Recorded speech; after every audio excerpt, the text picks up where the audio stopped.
children are being kidnapped by ideology other than Islam.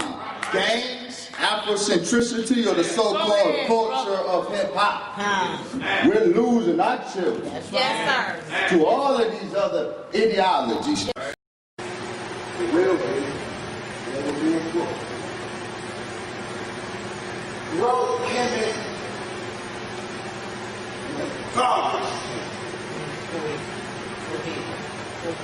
if you want to get authentic about blacks, conquering blacks, throw Maya in the trash can, throw Amin Ra, the slave making God, away.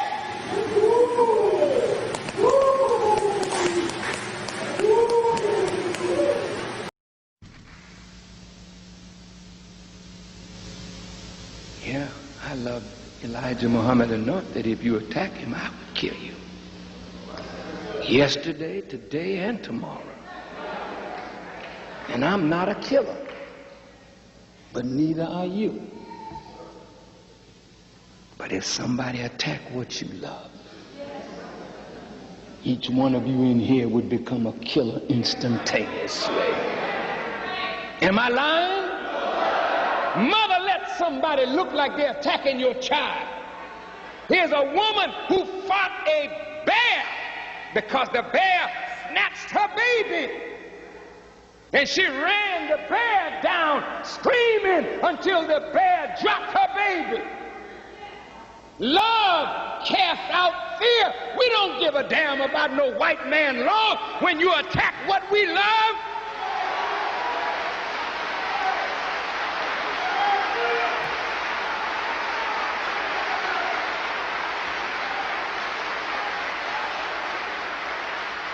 And frankly, it ain't none of your business. What have you got to say about it? Did you teach Malcolm? Did you make Malcolm? Did you clean up Malcolm? Did you put Malcolm out before the world? Was Malcolm your traitor or was he ours? And if we dealt with him like a nation deals with a traitor, what the hell business is it of yours?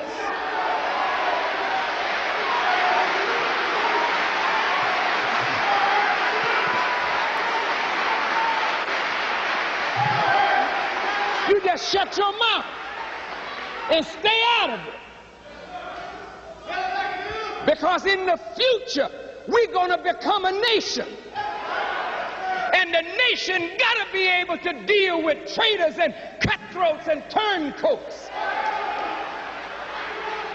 The white man deals with his. The Jews deal with theirs. Salman Rushdie wrote a nasty thing about the prophet, and Imam Khomeini put out a death thing on him, and it stands today.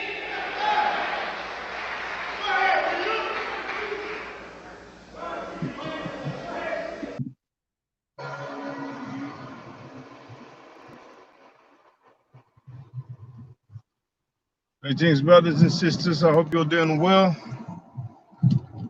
I'm about to take my seat in a few minutes, but I'm still with you. In the meantime, can you hear me, brothers and sisters? Let me know. Now, we have Saito Real in the place to be. We have Africanus World in the place to be. He wrote, looking forward to this one, Hotep Ndugu, Hotep. We have RP in the place to be. She wrote, this intro is going beyond digestion. Now, we done heard, lastly, Farrakhan addressing Malcolm X way after Malcolm X died, years after Malcolm X died. And the question I intended to ask is, was that being on code?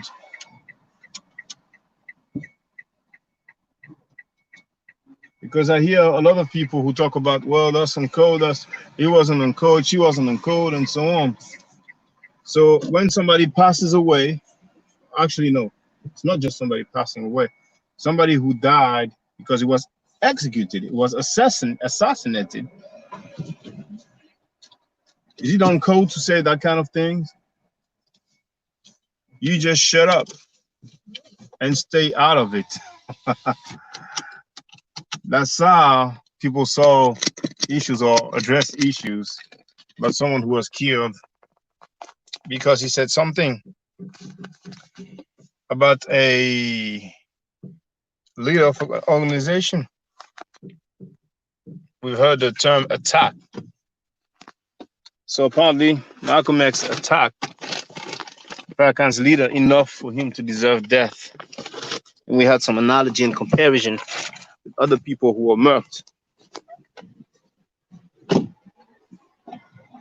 RP road sounds good. That's beautiful. So I know I'm not talking in vain. There might be some wind. I'm sorry about that, but it will not be long. It will not be long. We're going to talk about slavery in ancient Egypt, and like the title says, bring your evidence. Some people might have evidence of the slavery in ancient Egypt, so I'm curious to know what they can present to us.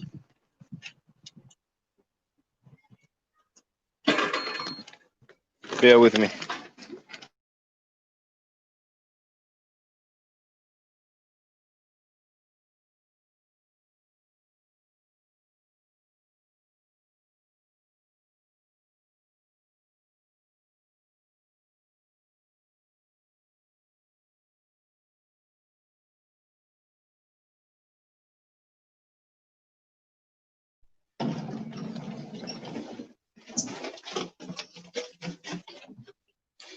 There was a thing or two that I will share regarding ancient Egypt and the claim of slavery.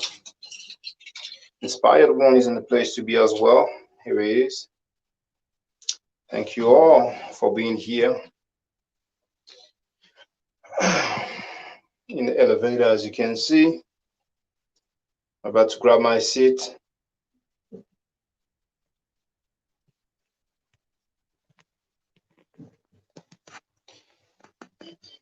Stay tuned. Well, you should be able to hear me. Yes, you can.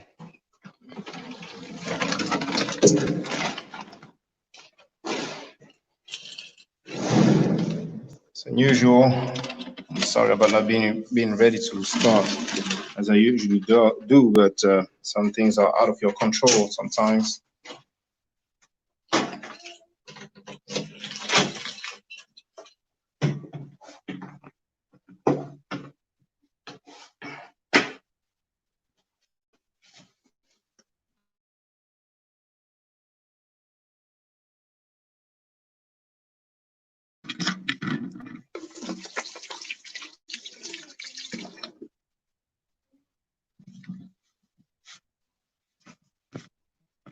Just a couple of minutes, and I'll be ready.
No. Close this one.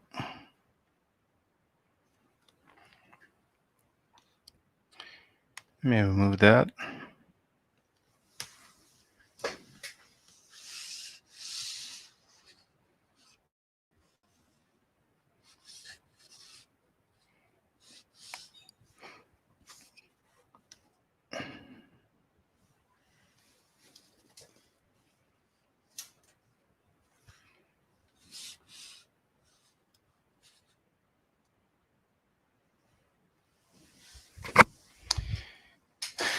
All right.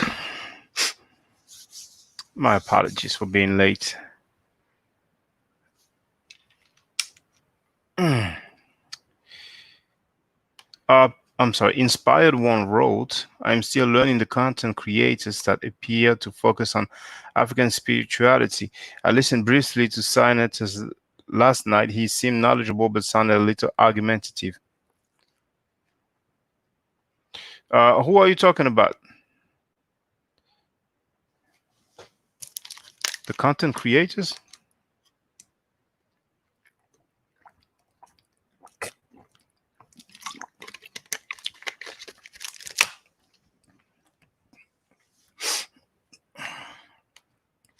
Inspired One wrote, I felt some negative or defensive energy listening to his podcast, unlike listening to your podcast.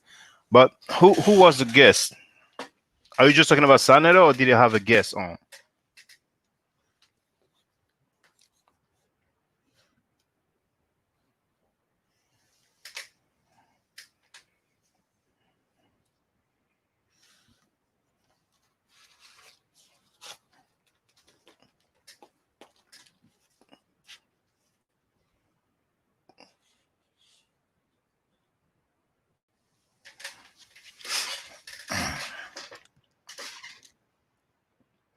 Okay, you were talking about Sanero. I thought you usually he has guests, so I thought you were talking about a guest.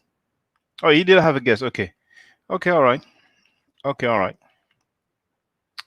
Africanus World, thank you for letting me know that you could hear me loud and clear. Thank you also, RP. So the conscious community of Pan Africans will probably say that it's being on code to say, frankly, it is not of your business. What do you have to say about it? You just shut up and stay out of it. Was he your trader or was he ours? And there was also the video of a PhD who said, throw Kemet in the garbage, can't throw my art in the trash, can't throw Amen rather slave making God away. And what was the result of him saying those things? He received an award. You might have heard about the new Black Panther Party. Back then, it was led by attorney Malik Zulu Shabazz. Well, I think he gave that award to Wesley in person, but that was nevertheless his organization, the one that he was leading back then. He's no longer the leader of the NBPP. The new Black Panther Party gave him an award. This is the state of the so-called conscious community of Pan-Africans. So Saneta's guest was from Africa. Now, I have uploaded a video from the Louvre Museum which shows oh, I almost forgot.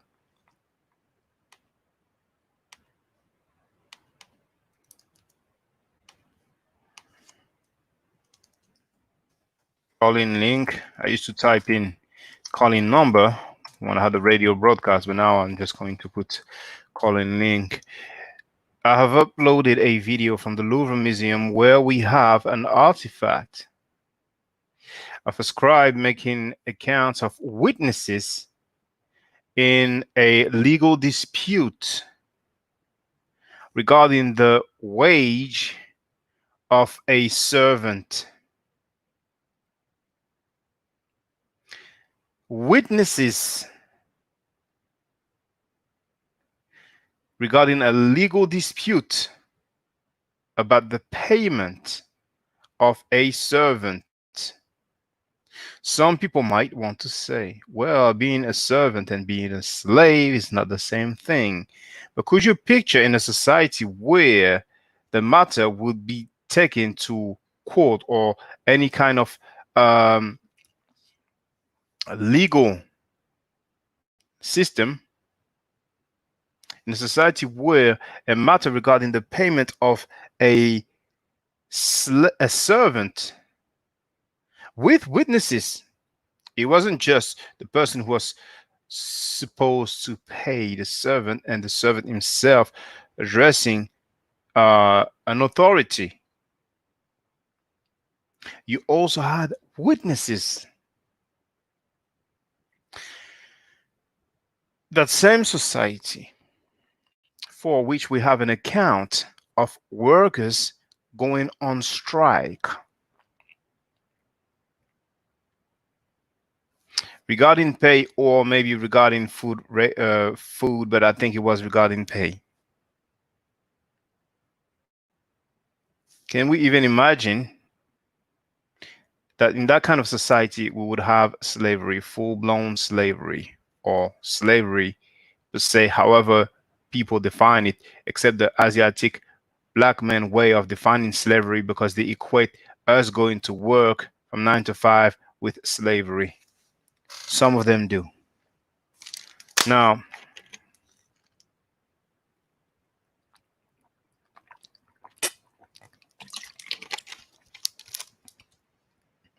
Oliver Law 02 wrote, the new Black Panther Party was more of a religious organization than a political organization. Well, it seemed like it was. The militant branch of the Nation of Islam, Malik Zulu Shabazz, did post a picture of Fa Muhammad addressing him as Allah in a person or whatever. I have the screen print somewhere, but if you know him, or if you know people who know him, you might either ask him the question directly or ask the people who know him what's his take on Fa Muhammad. He's the kind of guy who consider Fa Muhammad to be God.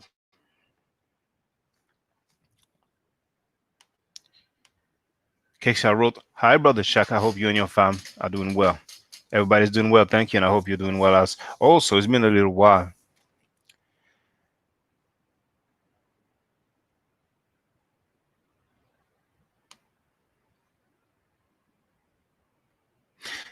I will share the screen, but before I do, I will share the link to an article from the newspaper called Haaretz. And Haaretz is one of the main Israeli newspaper, one of the main newspaper in Israel. And online it says there that it was founded in 1918, making it the longest running newspaper currently in print in Israel, the longest running newspaper. Were Hebrews ever slaves in ancient Egypt? That's the question. And the answer says yes. So we will see what the arguments are. Haaretz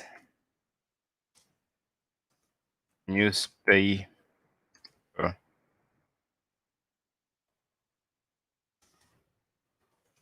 Were Hebrews ever slaves in ancient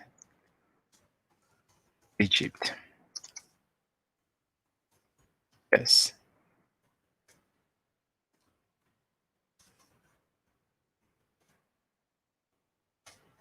Link is in the chat. Now I'm about to share the screen.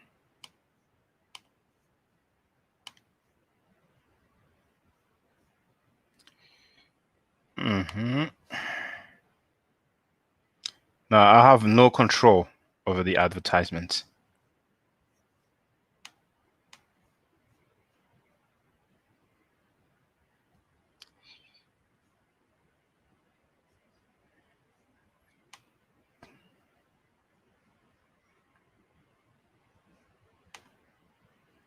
Yeah, that's good enough.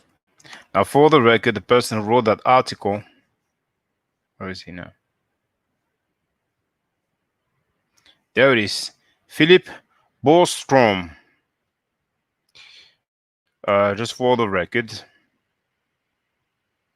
let's see his credentials. It says Philip Bostrom, sorry, is an archaeologist covering archaeology for news outlets and journals in America, Europe, and Asia.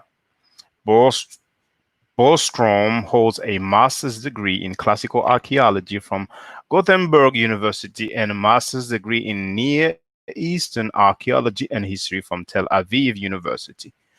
I'm sorry. Tel Aviv is, of course, in Israel. So that's for the author and the credentials of the author. Now back to the article.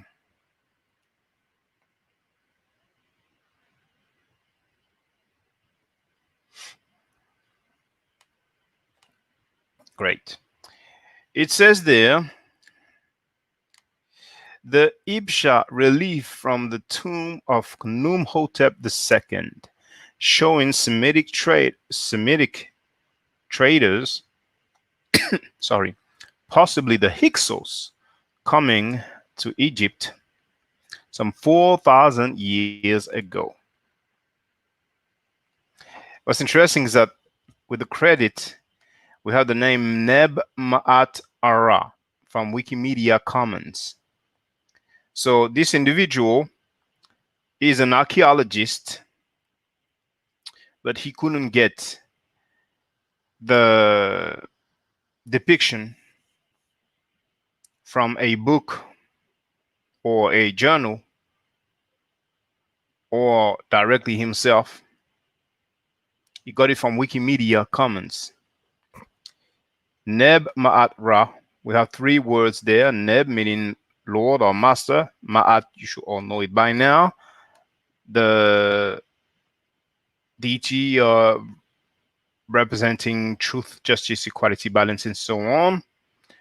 Ma'at stands for the deity, the female deity, but it also stands for the principle of truth, justice, equality, balance, and so on. I have quoted a book from a French Egyptologist, and the lady said that Ma'at indeed in ancient Egypt or Kemet, the population was bound by Ma'at. But anyway, here is what the article says. Do we have a date? Yes, published on April 5th, 2020.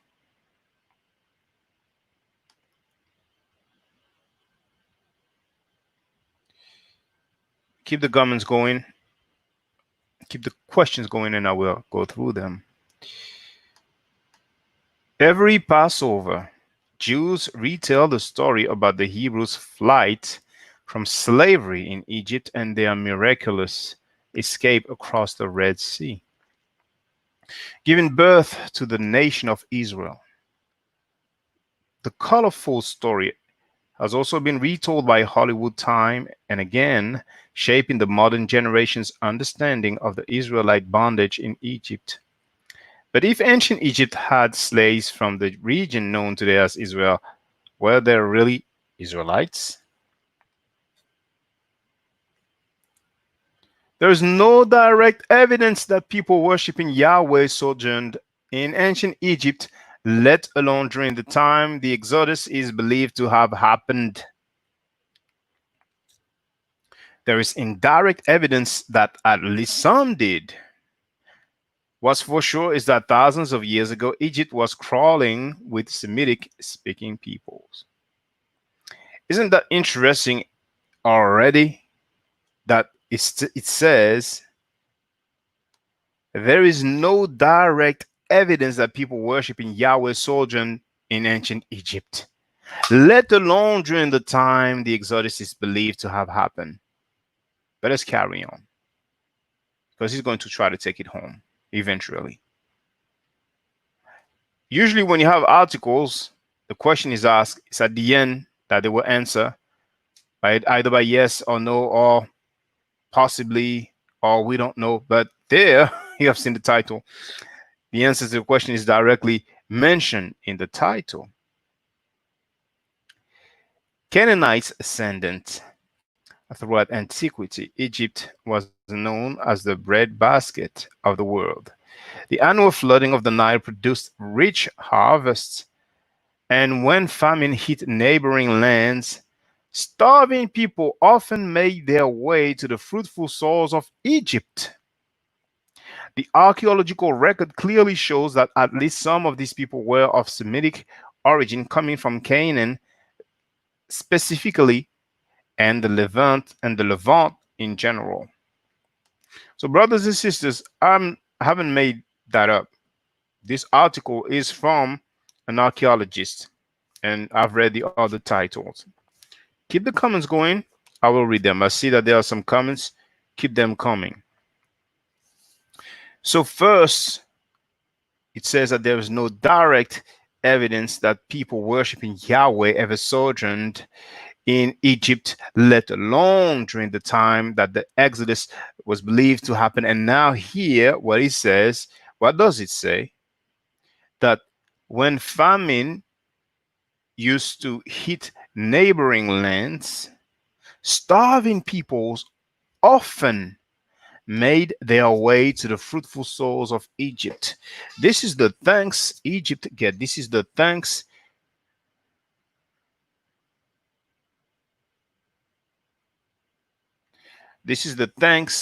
Kemet get. We have someone from France. Bonjour. And he wrote, if I speak English, I stay, but obviously he's not a fluent English speaker. So let's keep going. But that's the thanks Kemet get. Kemet used to feed those people,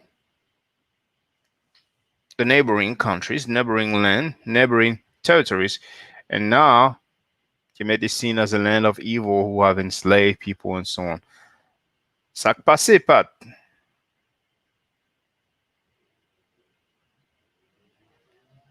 Are you white? Are you a Creole speaking white dude? You have some. You have some white people who've been living in Haiti for, or born in Haiti, and they speak Haitian Creole fluently.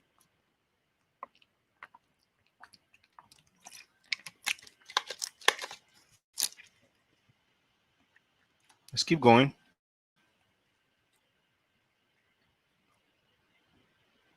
In fact, the histories of both the Egyptian Upper Kingdom ruled from Thebes in southern Egypt, and the Lower Kingdom ruled from Avaris in the north, and Canaan were immediately tied together.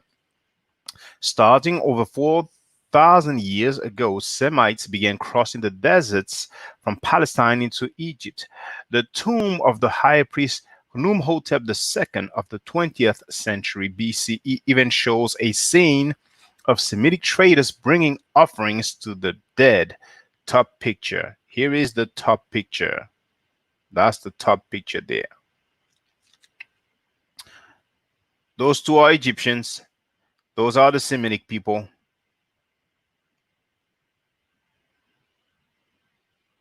They basically look the same as the people from the Levant today. But unfortunately, you know how Black people get down, how African-centered, Pan-Africans, Asiatic wannabe, Hebrew Israelites, you know how they get down. They want us to believe that we have Black people in those areas.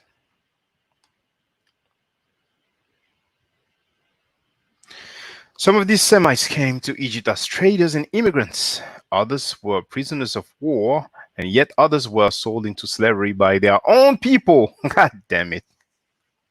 Oh, snap. Oh, snap.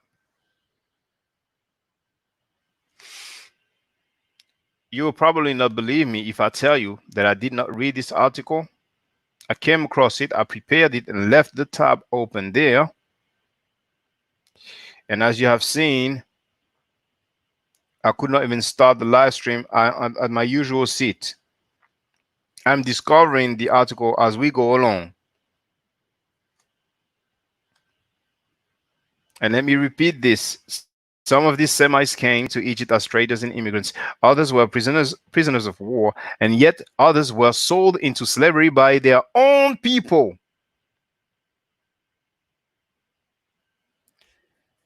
A papyrus mentions a wealthy Egyptian lord whose 77 slaves included 48 of Semitic origin. I would love to know what the papyrus is. No name, no date, no place. They like to do that sometimes.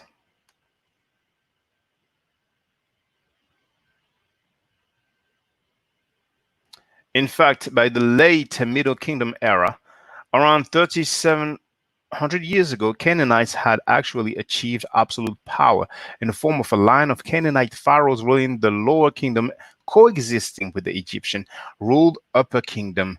These Canaanite pharaohs included the mysterious Yaqub, whose existence is attested by 27 scarabs found in Egypt, Canaan, and Nubia, and the famous one found at Sikmona by Haifa. So we had 27 scarabs found in Egypt, in Canaan, in Nubia, including the famous one found at Shikmona. The biblical tradition of the patriarch Jacob settling in Egypt could well derive from this time. Jacob is the way we pronounce that name in English. In French, it's Jacob, not much difference, just pronunciation. And in the Semitic language, like Arabic, for example, it will be Yaqub. The coming of the Hyksos. In time, the Canaanite leaders were themselves ousted by the Hyksos, a mysterious group who settled in Egypt sometime before 1650 BCE and who came to rule the lower kingdom from the city of Avaris. Controversy remains, but it is increasingly agreed that the Hyksos originated from northern Levant, Lebanon, or Syria. Like I said, I have no control over the advertisement. That was an ad. That backside that you have seen. Some scholars, everything's all right. Some scholars believe the Semitic traders shown in the mural on Khnumhotep II's tomb are actually Hyksos. Under the Hyksos wing, the Canaanite population in the delta grew and waxed stronger, as shown by findings in ancient Avaris, Tel El Daba. The Canaanite presence is attested by pottery that was Canaanite in form and chemically derived from Palestine. The dominant religious burial practices in Avaris at the time were also Canaanite. Eventually, the Hyksos, in their turn, will be vanquished after a 30-year blood feud. The kings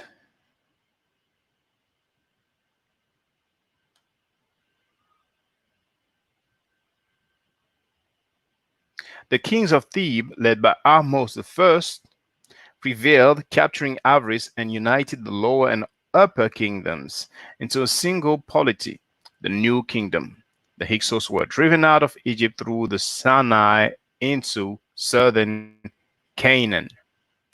The Roman-era Jewish historian Josephus, for one, identifies the Hyksos with the Israelites. He cites the 3rd century Egyptian scribe and priest Manetho, who wrote that after their expulsion, the Hyksos wandered in the desert before establishing Jerusalem. Some scholars suspect that Exodus is based on distant Semitic memories of the expulsion of the Hyksos. Others are dubious about Manetho's history, which was penned centuries after the actual events.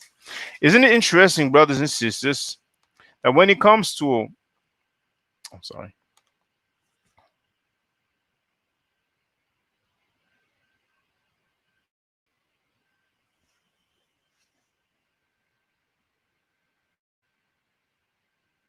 there it is. When it comes to Manito's history, people are dubious because it was penned centuries after the actual event. Amazingly, the story of the Exodus.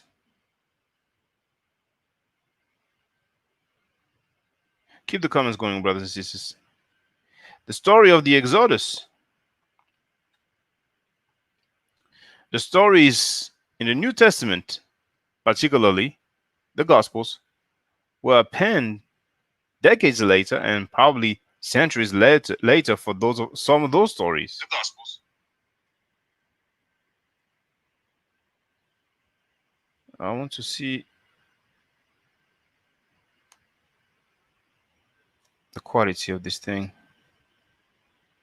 just for the record, because yesterday was not so great. It was quite blurry, but it is still a bit blurry, but better than yesterday.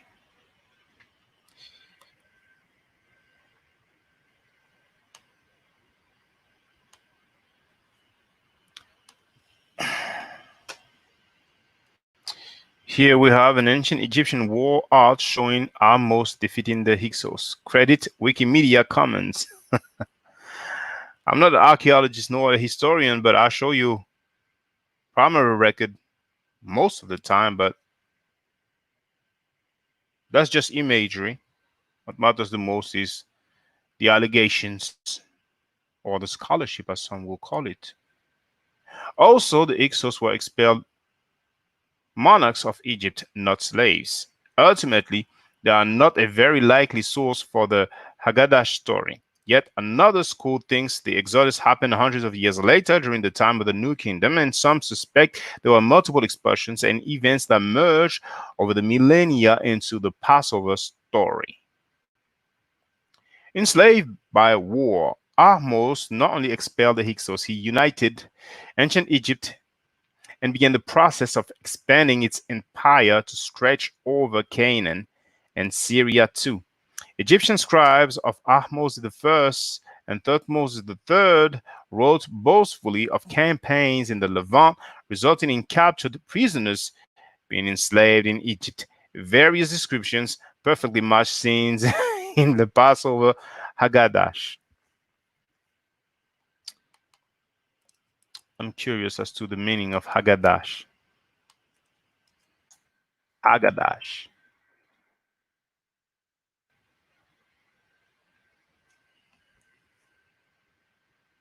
It's a Hebrew text, ancient Hebrew text used for the ceremony of Seder during Pesach, which is a Jewish Easter.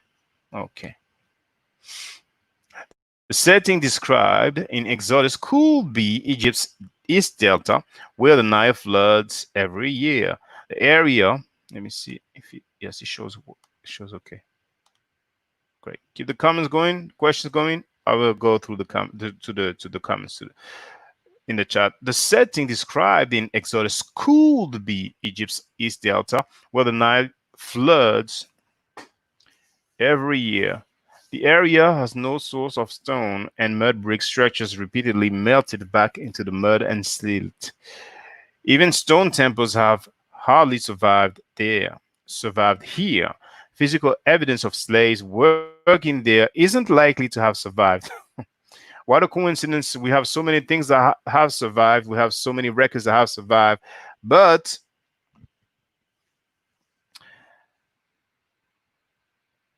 physical evidence of slaves working there isn't likely to have survived. Don't you find it interesting, brothers and sisters? No wonder they mention some papyrus.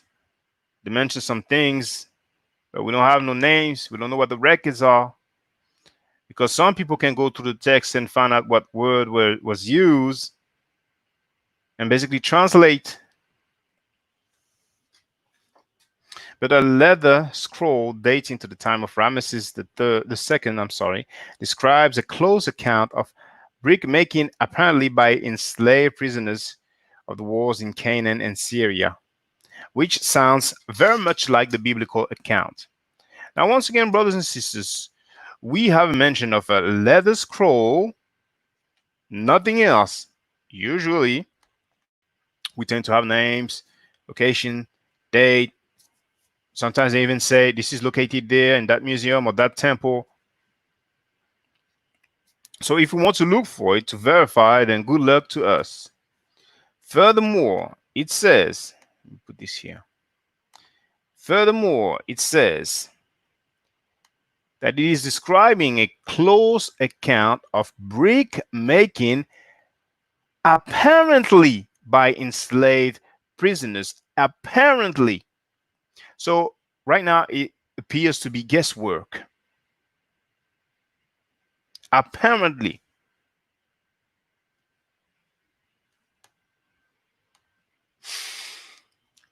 Which sounds very much like the biblical account.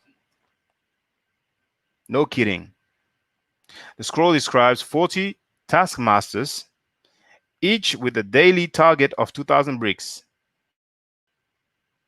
See Exodus 5:6. So now we are told that that the scroll is describing 40 taskmasters, each with a daily target of 2,000 bricks, and we have the reference to Exodus 5:6 to see the similarity.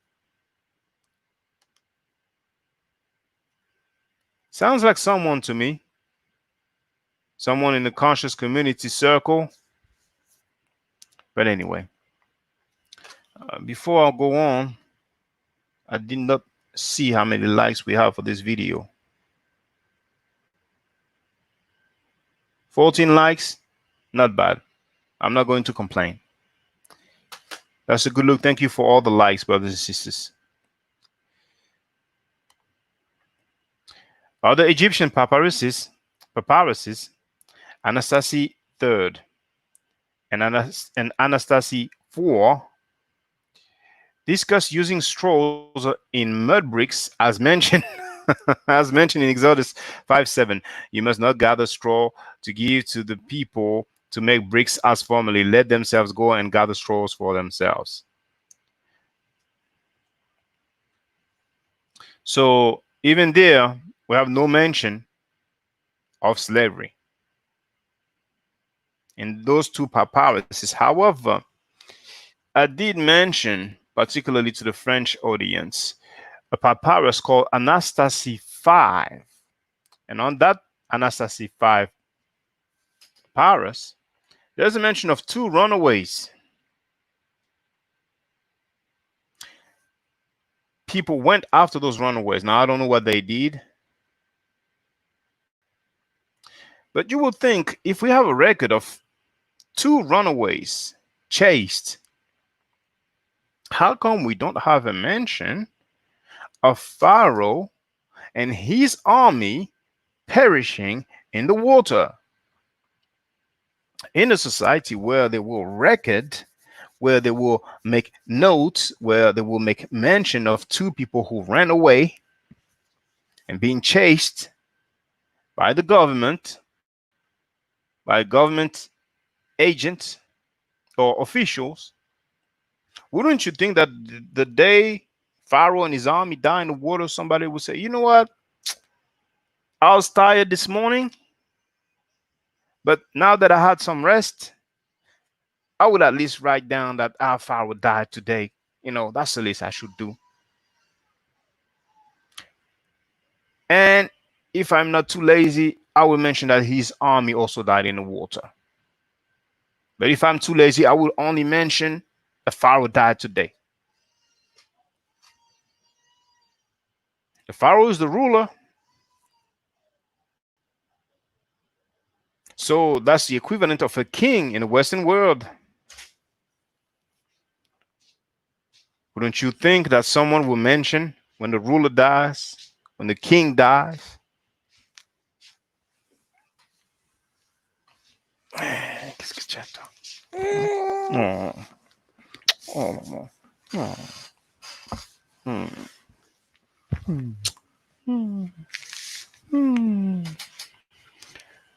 Let's keep it going. It shouldn't be too long now. But that gets interesting. I mean, like I said, I did not read this article, but I went over it, and I remember that when there's a mention of Rek Mire, there is a mention of slaves specifically. So let's see what this is all about. I'm discovering the tomb of Vizier Rek Mire, circa 1450 BCE, famously shows foreign slaves making bricks for the workshop, store place of the temple of Amun at Karnak in Thebes. You know what's funny? Is that it says that the tomb of Rek Mire shows foreign slaves. It doesn't tell us that we have accounts of slaves, mentions of slave. Because if you see a tomb and you see people working, you might come to the conclusion that those workers are slaves. But is it what the text says, if there is any text? And usually there is when it comes to Kemet. But let's move on. So, foreign slaves making bricks for the workshop store place of the temple of Amun at Karnak in Thebes, and for a building ramp. They are labeled captures brought off by His Majesty for work at the temple of Amun.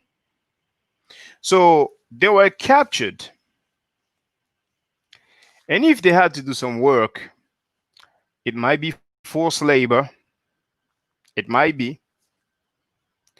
Semites and Nubians are shown fetching and mixing mud and water, striking out bricks from molds, leaving them to dry, and measuring their amount under the watchful eyes of Egyptian overseers, each with a rod. The images bear out descriptions in Exodus 1:11 to 14, 5:1 to 21. They made their life bitter with hard labor as they worked with clay, mortar, and bricks, and in every form of slavery in the field. Exodus 1:14a.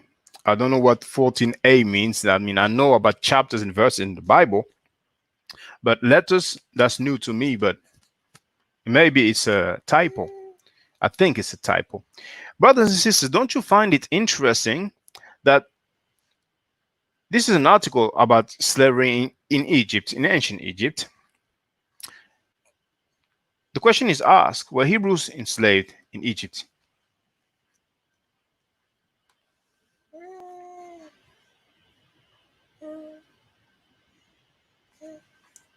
Were Hebrews ever slaves in ancient Egypt? Answer, yes. So far, we don't have mention of Hebrews, do we? Second thing, when it comes to the alleged records of slavery from ancient Egypt, we don't have any quotes. However, when it comes to the Bible, we have plenty of quotes. We must learn to read between the lines. And Rek Mire, let me have a quick look, because I think that in the video entitled Kemet and Ma'at, I think that there was a mention of Rek Mire. So I'm just going to go through it very briefly. And it's a good thing that I thought about this video, because I can share it for those who have never seen it. I recommend that you watch it ASAP. Of course, after the live stream, stay with me. But afterwards, it is worthy. And if you have seen it, then recommend it. But let me scroll through, because Rek Mire, it might be the strike. It might be the strike. The workers went on strike.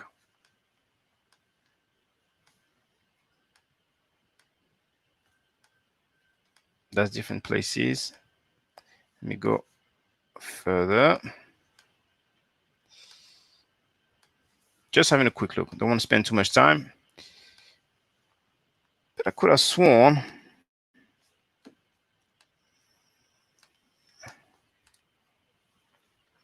Hold on. Okay, I don't find it, but I think that I've mentioned Rek Mire. Oh, you know what? It might not be that one. It might be the one about the Hebrews or like guy lying. Yes, I think that's what it is. So I will make a note. I will make a note.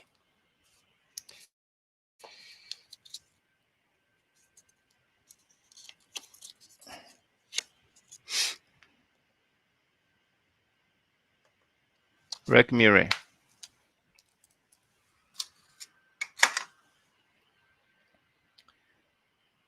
So I think the article will be over soon. I hope it will be over because dang. Also, the biblical description of how Hebrew slaves suffered under the lash is borne out by the Egyptian papyrus Bologna 1094. Finally, we have a papyrus mentioned by name. So I will look at it in due time. There it is. Okay. So Papyrus Bologna 1094 telling how two workers fled their taskmaster because he beat them. So it seems the biblical descriptions of Egyptian slavery. Oh, she got scared. So it seems the biblical descriptions of Egyptian slavery are accurate. Now, coming from that puzzles me. I know there was archaeologists in the, but there was maybe a historian. So I've opened a new tab. It puzzles me that someone will come to such a conclusion. So this guy is an archaeologist. He has a master's degree in classical archaeology and also a master's degree in Near Eastern archaeology and history from Tel Aviv. So we could say he's a historian as well as an archaeologist. And this guy wrote also the biblical description of how Hebrew slaves suffered under the lash is borne out by the Egyptian papyrus, telling how two workers, the Egyptian papyrus Bologna 1094, telling how two workers fled their taskmaster because he beat them. Notice he doesn't talk about two slaves fleeing. He talks about two workers fleeing because they were beaten by their taskmaster. And the conclusion there, so it seems the biblical descriptions of Egyptian slavery are accurate. If I employ people and I'm having a bad day, like Suge Knight would slap people when he had a bad day. I'm not making this up. Someone who was close to him said that during an interview. If he had a bad day, walk, you'll be in his way. Bah! So let's say two people run because they were slapped by their boss. Can we equate that with slavery? Can we say that these shows that there was slavery going on at death row records? Why does it apply with the Bible? Clues to Israelite presence in Egypt. Conclusively, Semitic slaves there were. I think he meant to write were there. However, critics argue there's no archaeological evidence of a Semitic tribe worshipping Yahweh in Egypt. Because of the muddy conditions of the East Delta, almost no papyri have survived, but those that did may provide further clues in the search for the lost Israelites. The papyrus Anastasia 4, I'm sorry, 6, that's 6 there.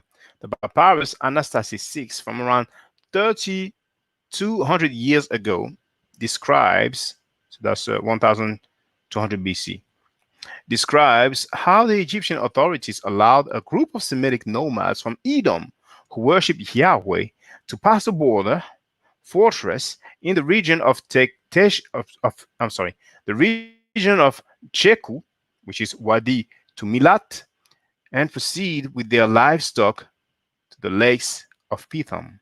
Shortly afterwards, the Israelites enter world history with the Mer and Ptah stela, which bears the first mention of an entity called Israel in Canaan. It is robustly dated at 1210 BCE, i.e., as of writing, 3,226 years ago. This is the Israeli stela. Now, for those who have not yet watched the video entitled Kemet and Ma'at, which really is in its full title, Introduction to Kemet, I have shared the link in the chat. The link is in the description box or the description section of this video, as well as basically all the videos. All those who are in all those that are in English. Also, if you go on my YouTube account, this is the main video. Okay. I address the so-called Israel stela. I talk about the Mer and Ptah stela, and I show that this stela doesn't spell Israel, contrary to what many people say. Not only it doesn't spell Israel,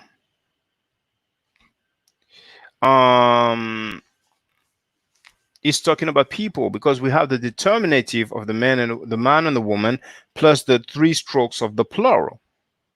So it cannot possibly talk about a location. It is specifically talking about people. But as for the record, the Israel stela, or the Mer and Ptah stela, nicknamed the Israel stela, is one of the most used artifacts to try to give legitimacy to the biblical account. Many times it is labeled as the oldest mention of Israel in history. And sadly, it doesn't even mention Israel.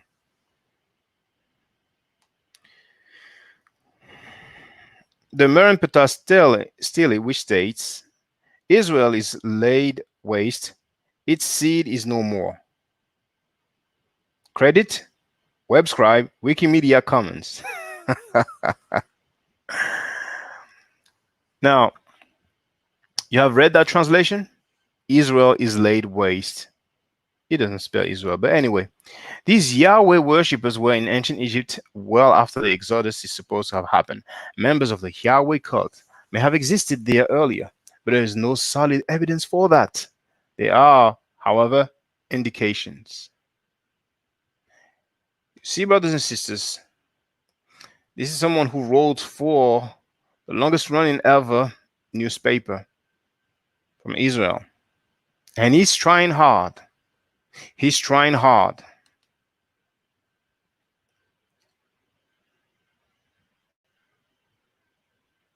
Members of the Yahweh cult may have existed there earlier, but there is no solid evidence for that. Moving right along. According to the scribe Manetho, the founder of monotheism was Osiris, who later adopted the name Moses and led his followers out of Egypt in Akhenaten's reign. Akhenaten was the heretic pharaoh who abolished polytheism and replaced it with monotheism, worshipping only the sun disk, Aten. In 1987, a team of French archaeologists discovered the tomb of a man named Aper El, or Aperia. His name is spelled both ways in Egyptian inscriptions. Now he's being precise. Haven't you noticed? He's being precise now. Commander of the charioteers and vizier to Amenhotep II and to his son Akhenaten. Now, it happens to make a mistake. Sometimes you make a typo. You either add a word or a letter, like it was probably the case earlier with the mention from the biblical passage and the letter A. And there it says Amenhotep the third and to his son Akhenaten. Akhenaten is the son of Amenhotep the I'm sorry. Here it says Amenhotep the second and to his son Akhenaten. Akhenaten is not the son of Amenhotep the second. Akhenaten is the son of Amenhotep the third. But that's just for the record. I don't fault him for that. Everybody make mistakes. The vizier's name ending in El could well be related to the Hebraic god Elohim, and the ending upper Iya could be indicative of Yah, short for Yahweh. He's reaching, he's looking for it. He's just looking. Could be. This thing could be that. That thing could be that. This interpretation, I'm glad that he used this wording. This interpretation supports the argument that Hebrews were present in Egypt during the 18th dynasty starting 3,600 years ago. The famed British Egyptologist Sir Matthew Flinders Petrie holds the reverse view, that Akhenaten was the catalyst for the monotheistic views of the Hebrews and that the Exodus happened in the 19th dynasty.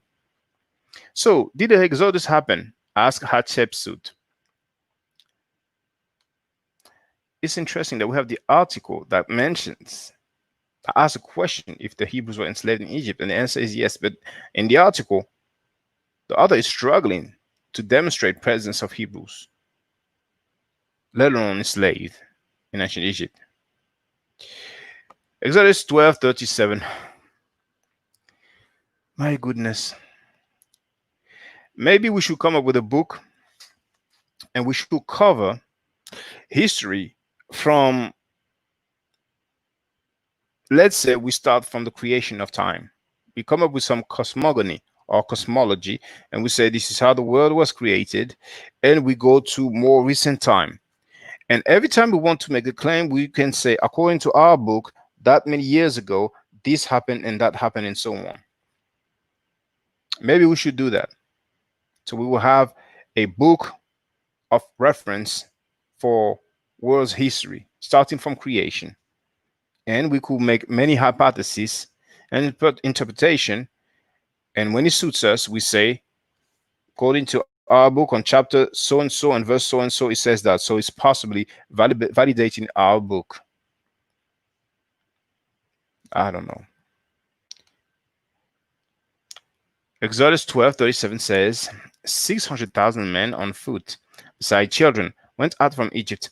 That extrapolates to around 2 million people making the Exodus, extrapolated from Numbers 1:46. If around 2 million people left Egypt when the entire population has been estimated at around 3 to 4.5 million, it would have been noticed and would have resounded in Egyptian records. Oh yes, I agree 100% with that statement. This is Zahir was no longer the head of the Department of Archaeology or whatever that was that he was directing. Note that Herodotus claims that 1 million Persians invaded Greece in 480 BCE. The numbers were undoubtedly exaggerated as in most ancient records, but nobody claims the invasion of Greece never happened. You see, brothers and sisters, I'm so glad that we are going through this article. The same guy who said that if 2 million people left Egypt when the entire population of Egypt was around 3 to 4.5 million, so basically half of Egypt's estimated population left. We don't have any mention of that. We don't have records of that. But then he says, but you know what? In 480 BCE, we have some numbers who were exaggerated, but nobody claims the invasion of Greece never happened. So what? That's a different location. That's a different time period. This is like 1,000 years later. This is another location, another continent, other people involved. But nobody claims the invasion of Greece never happened. Anyway, that said, as the Egyptologist Kenneth Kitchen points out, the Hebrew word for 1,000, Eleph, can mean different things depending upon context. It can even denote a group/clan or a leader/chief. Elsewhere in the Bible, Eleph could not possibly mean 1,000. For example, 1 King 20:30 mentions a war falling in Aphek that killed 27,000 men. If we translate Eleph as leader, the text more sensibly says that 27 officers were killed by the falling war. By that logic, some scholars propose that the Exodus actually consisted of about 20,000 people. So the Bible, being the Word of God, as many people believe, is not precise enough, it's not specific enough, it's not explicit enough. And we have a language that is apparently full of confusion when it comes to this word Aleph that might mean thousand, and it might denote a group or clan or leader or chief. So basically, the Bible says 600,000, but it could have been actually 20,000 people. If you want to drink that Kool-Aid, go ahead and drink it. The absence of evidence of a sojourn in the wilderness proves nothing. That's incredible. The absence of evidence of a sojourn in the wilderness proves nothing. The absence of evidence is not the evidence of absence. So I'm accusing you of being a criminal or car thief or drug dealer.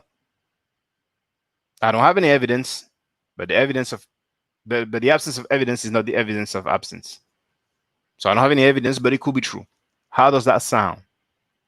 In a court of law, boom, dismissed. A Semitic group in flight wouldn't have left direct evidence. They would not have built cities, built monuments, or done anything but leave footprints in the desert sand. Oh, that's very disingenuous. That statement there is very disingenuous. If 600,000 people to 20,000 people, because they are reaching, would have spent years, decades, centuries in the desert, it's not only footprints in the desert that we would expect. We would expect animals to die. We would expect human beings to die. We would expect to find some tools, different kind of tools, from different kind of materials.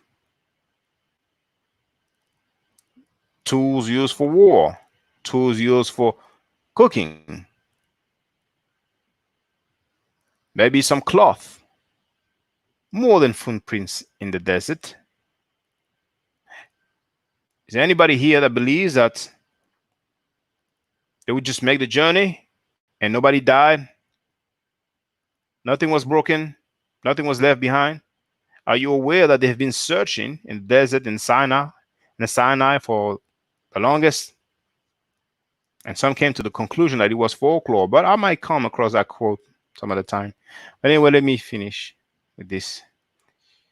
Yet more support for the Agadash may lie in an interesting poem copied onto a papyrus dating to the 13th century BC, although original is believed to be much older, called the Abdominations of Impor, or the Lord of all. I'm sorry. So he had the integrity to mention that the original copy is believed to be much older. So that will invalidate the timeline. River of Blood. It portrays a devastated Egypt haunted by plagues, droughts, violent uprisings, culminating in the escape of slaves with Egypt's wealth. In short, the impure papyrus seems to be telling the story of Exodus from the Egyptian point of view, from a river of blood to the devastation of the livestock to darkness. Also, the Egyptians were not above altering historical records when the truth proved to be embarrassing or went against their political interests. So now the author, who is trying to defend a narrative, a story for which we barely have any evidence, now he's trying to put the blame, or he's trying to put the doubt on the Egyptians. Isn't that amazing? Isn't it amazing? Isn't this amazing? Well, after all, maybe the Egyptians, altered their stories, what I'm saying. So, in other words, maybe 600,000 people according to the Bible, or 20,000 people according to their um, hypothesis or theory, left. Pharaoh and his army died. Nobody wrote it because it's embarrassing. Oh, you know what, bro? It's not a matter of you being lazy or not. I'm just making a I'm just making a dialogue. Earlier, remember the fact that there's no mention of Pharaoh and his army dying, and I was saying that.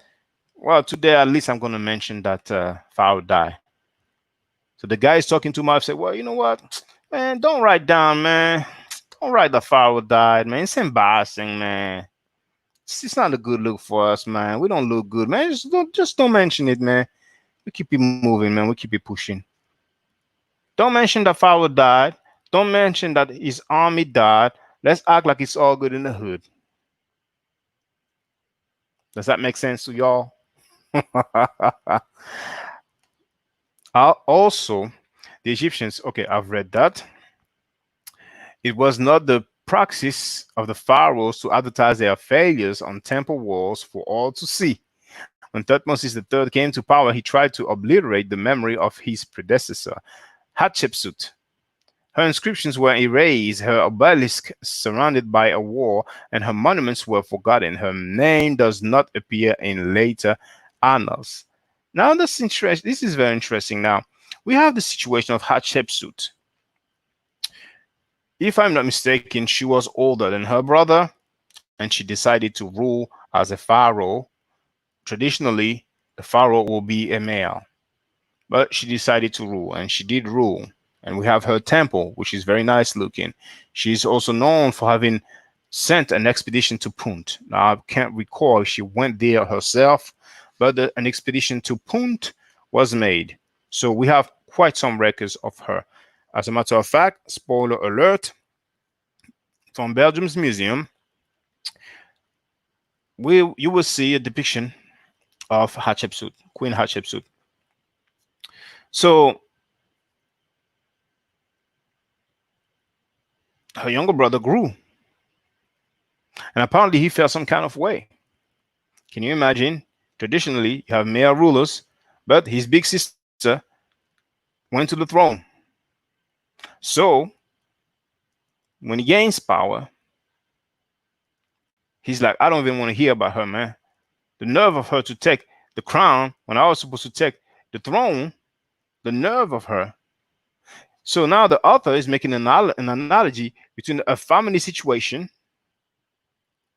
even if we're talking about royalty, a situation between two people, is making the analogy with 600 people. I'm sorry, 600,000 people who, according to the Bible, left Egypt and went to the desert, spent some time, and later on ended up in Canaan. You know what's sad, brothers and sisters? We need historical literacy, and the primary source will help us to be thorough. Because many people will be told those things or will read these things, and they are not able to read between the lines because they are not literate in terms of history, in terms of record. Ask the average Christian. Do the test, brothers and sisters. If you don't mind, send a text message or use WhatsApp or send an email to one Christian that you know and ask him, what time period is the Exodus? Do the test, brothers and sisters. Do the test. And if you have a few people in mind, do it with a few people. 3, 4, 5 people. You probably have family members who are Abrahamic. You might have a brother, a mother, a father. Just Abrahamic. It doesn't have to be Christian. Can be Jewish, Hebrew, Israelite. Can be Muslim. Can be Catholic. Ask, what is the time period for the Exodus? or if you want, what is the time period for Moses? Or what time period did he live? And find out that for the most part, they will not be able to tell you a date because they have no clue.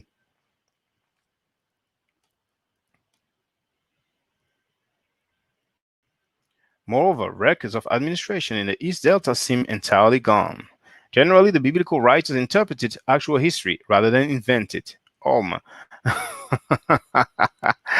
It's funny. Earlier, he was putting the doubt on the Egyptians. But this guy now is saying that generally the biblical writers interpreted actual history rather than invented. How do you know that they never invented anything? Seems a little bias there. The ancient knew that propaganda based on real events was more effective than fairy tales. A chronicler might record that a chronicler might record that King A conquered a city and King B was defeated. A royal scribe might claim that King B offended a god and therefore was punished by the god, who allowed King A to seize this city. To the ancients, both versions would be equally true.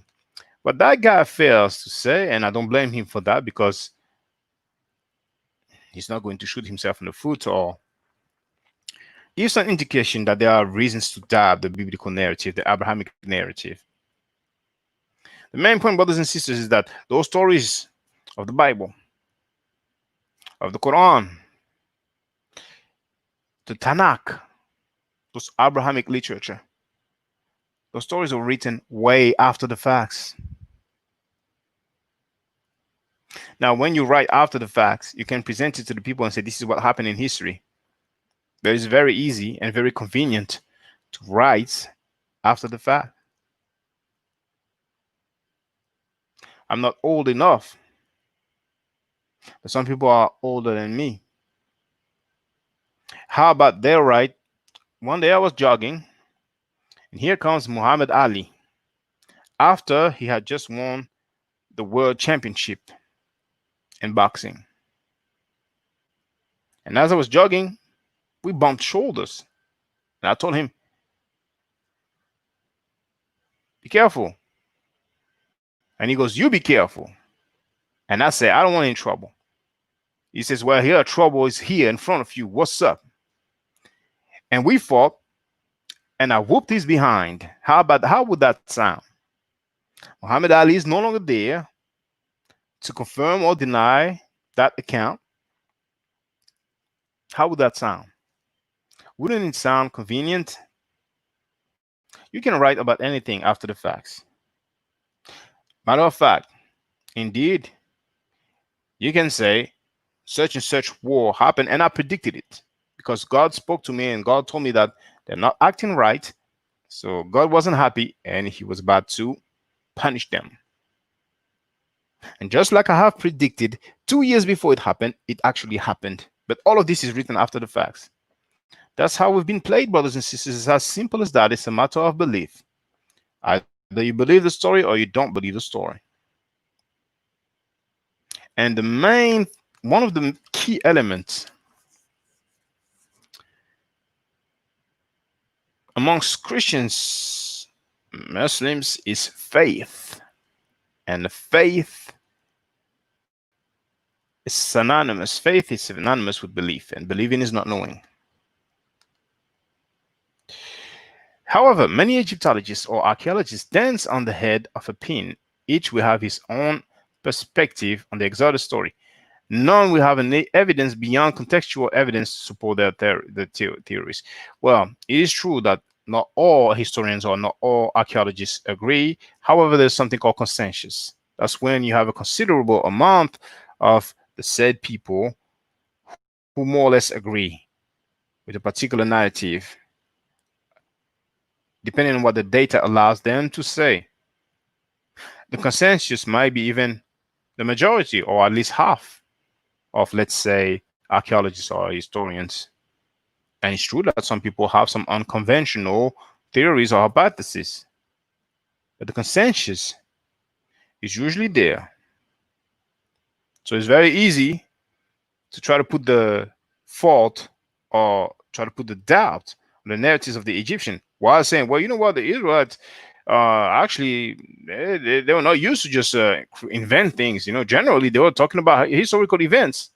And by the way, archaeologists and historians, they don't agree all the times, and they all have their versions, stuff like that. So basically, that guy is putting the doubt on the Egyptian and is trying to say that historians and archaeologists don't even agree. So basically, in other words, or in conclusion, let's believe the biblical account, because generally the Hebrews or the Israelites, they will write about history. So that's probably more accurate.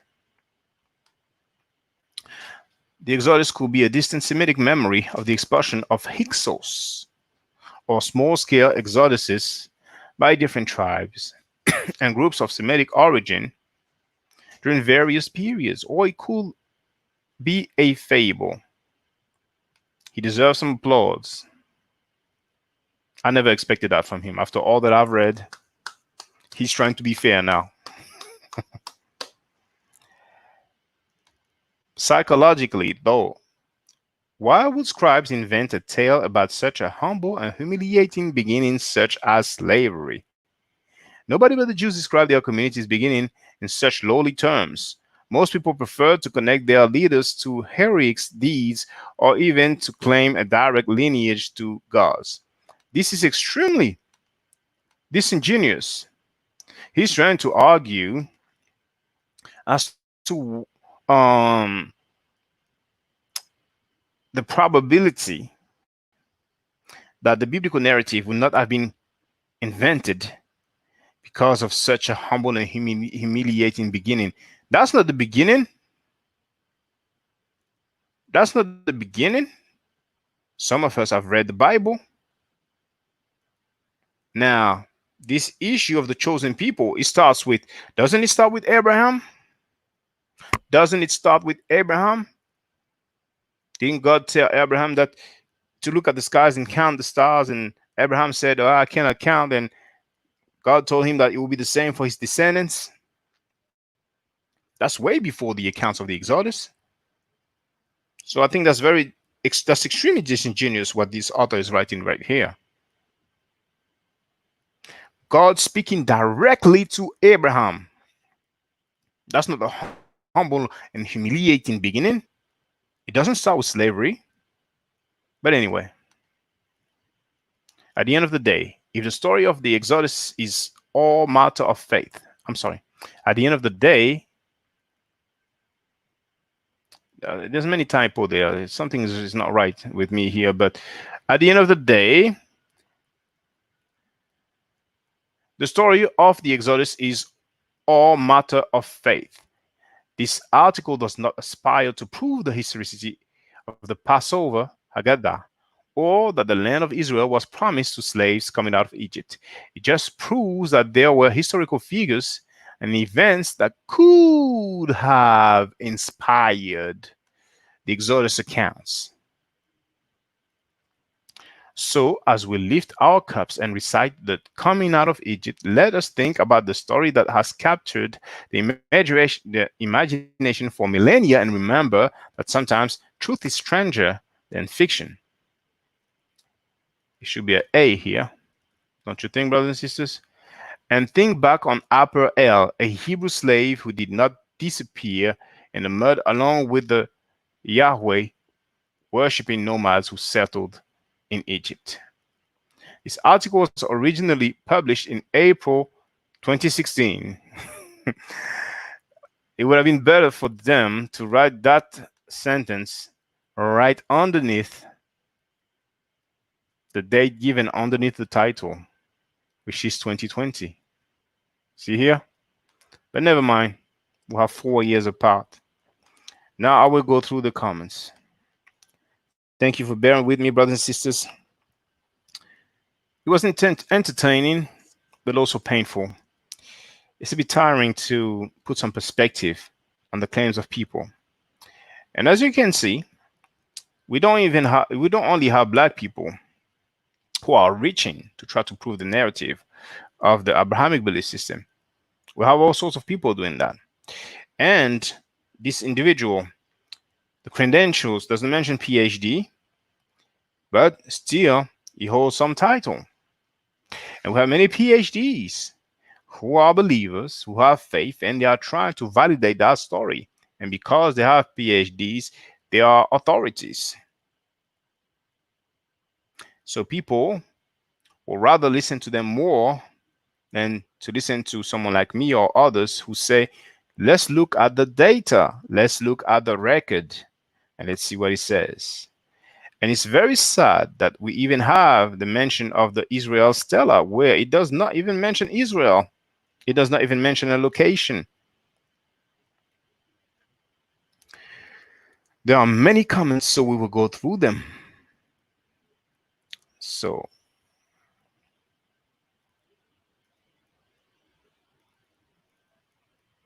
that I can remove.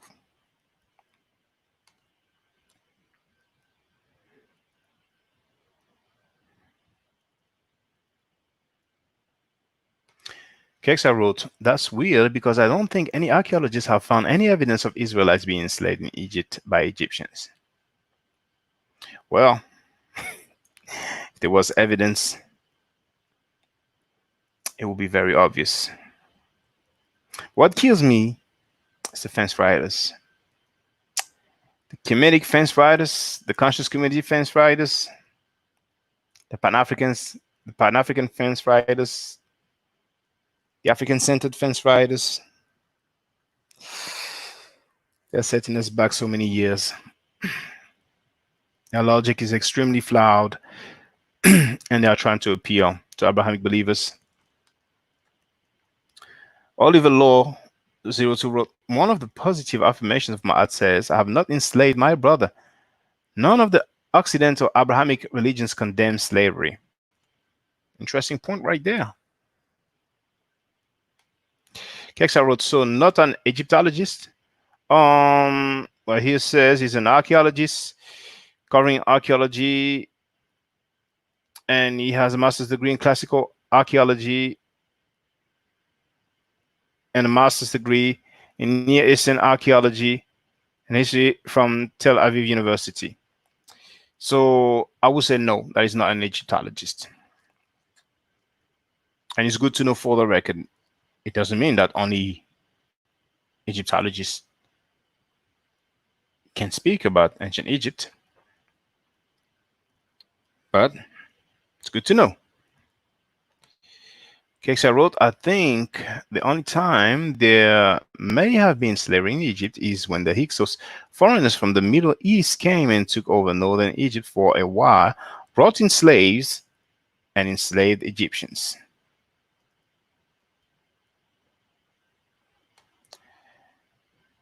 Now, this is a French-speaking individual that we had earlier. He wrote that Moses equals Akhenaten. That's a French way of writing Akhenaten. We say Akhenaton in French. Many people claim that Moses is Akhenaten. Many people claim that. I would not say that. See, brothers and sisters, I think that only with the Abrahamic literature will scholars accept hypotheses and theories that they would never accept in any other field. As a matter of fact, nowadays, they will call you a conspiracy theorist if you will be reaching about a subject matter or about some events as much as those Abrahamic believers are reaching in order to validate their literature. Kexa wrote, other than that, the only thing close to bondage that I know of is during wars when there were prisoners of wars who were foreigners who attacked Egypt. Thank you for writing that, Kexa, because I had prepared something and I can show it now. And I will show it right now and then I will add my 2 cents. Listen, brothers and sisters, for example, a PhD who is going to lie to his own audience in order to vilify Kemet. See, you need a visual, though. These are Nubian slaves. Now at minute 205 of part 4, Elvis Presley Muhammad says, I quote, "These are Nubian slaves of Kemet." But what does his own slide say? It reads Nubian captives at Abu Simbel. His own presentation says captives, but the little homie uses the word slaves. And then when it comes to 1,000 years of Arab Muslim slavery, the dude uses the word mistreated. Who besides the groupie Arabized Negroes can take him seriously? This is once again to show that it doesn't matter what the truth is with the groupies, it's what you tell them, even if it's right in their face. Then you have Nubian slaves attached to the royal chariot of Pharaoh. And this doesn't just happen once. Still on part 4, minute 236, Presley Muhammad says, here you have Nubian slaves, but his slide says Nubian prisoners this time. So far I show that Wesley Muhammad, without a doubt, he is willingly lying to our people. So shame on him. You know, on the screen it says prisoners, and the dude says slave. It's like showing a picture of a mule and saying it's a horse. Better yet, showing the picture of a rat and saying it's a dog, as lame as hell. So, Thomas III was to rejoice that the conquering of Syria was able to supply army routes with male and female slaves. What kind of slaves were these? They were, in this case, Syrian slaves who were black Syrians. Those red black Syrians. Now follow me. Wesley Muhammad keeps on talking about Thutmose II and the Syrian captives that he calls slaves. He goes on to ask, what kind of slaves were these? And he changes the slide, and you can see written in plain English, I quote, footstool of Tutankhamun, Nubians and West Asian captives depicted. So you have lame scholarship at its finest. He goes from Thutmose's slaves to Tutankhamun's captives. He's not even close to my level. He shoots himself in the foot so much that he is destroying his own lecture. And I know that Wesley Muhammad is scared right now because he got served like he never expected. I'm sure he won't address my video checking him because, for instance, you will have to explain him worshiping a white man, then him contradicting his own teacher, then him having a prophet who had sex with a 9-year-old girl, then him not having a single archaeological document for Muhammad during his lifetime. That would be career suicide. He got damaged enough, and I'm not surprised now that his team is talking about doing mixtapes. But anyway, I'm done, Mr. Olipsism. Let's chill now. You know, any questions? Oh, man, you blew it up, man. Yeah, I had to, man. It was about time, man, because... Thank you for that.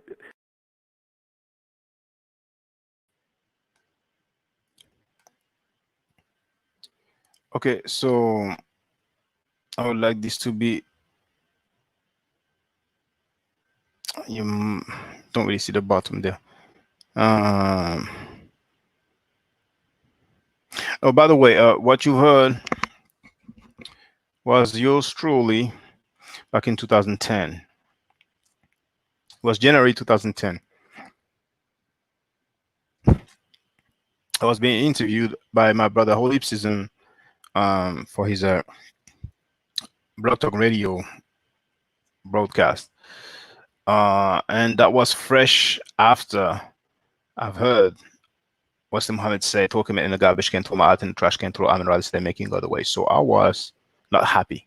Or as they say in England, I was not a happy bunny. Hence why I nicknamed him Elvis Presley Muhammad. I even forgot that I nicknamed him as such. That's 10 years ago. But once again, when I just heard him say, throw Kemet in the garbage can, throw my out in the trash can, throw Amin rather than making God away. So as far as I'm concerned, it was on. It was on. I know some gang banging type of mentality, but okay, let's deal with the subject at hand. So this is a quote focused on the second quote, the second paragraph. This is from Wesley Muhammad's own book. He wrote on page 217. Before I go there, actually, you've heard him during his own lecture saying slaves, those are slaves, and his slides say prisoners of war, captive. So apparently, when you have a war and you have prisoners of war, then you should treat them so nicely. And he might tell us how they should be treated. It might be tea and coffee, it might be spa, it might be massages, it might be trip to the Red Sea, it might be foot massage, it might be Egyptian food trip. You go to different Egyptian cities and you test the food. Maybe that's what it should be. He might explain to us what the situation should be. Apparently, if you have war and you capture people, you win, then you just have to treat them extremely nicely. So now let's check what he says regarding slavery. And I've shared the video in the chat. It's called Slavery Approved by Wesley Muhammad. The video that I have played just earlier, if you want to look for it, it's on YouTube, and the title is Wesley Muhammad Caught Lying. That video there is called on YouTube Slavery Approved by Wesley Muhammad. Page 217 of his book, Black Arabia. He wrote the pact was a non-aggression pact and a trade agreement between Muslim Egypt and Nubia, terms with which were determined by the victors, Nubia. 360 slaves annually sent by Nubia to Egypt. The last stipulation has been the focus of some criticism and misrepresentation in some Christian and Afrocentrist Sikh circles. This part of the agreement is often described as tribute imposed on the hapless Nubians by the lustful Muslim slavers. But this interpretation completely fails to take proper notice of a simple fact. The Nubians were the victors and therefore had the leverage. You have a clear example that someone with the highest academic level or title, which is the PhD, the doctorate degree, no matter how skilled he is, no matter how many languages he speaks, he can still have a slave mentality. The slave mentality, oh, the video is over, hold on. The slave mentality can affect anybody, no matter their race, creed, or color, gender, or academic level or title or accomplishment. It has nothing to do with wealth nor health.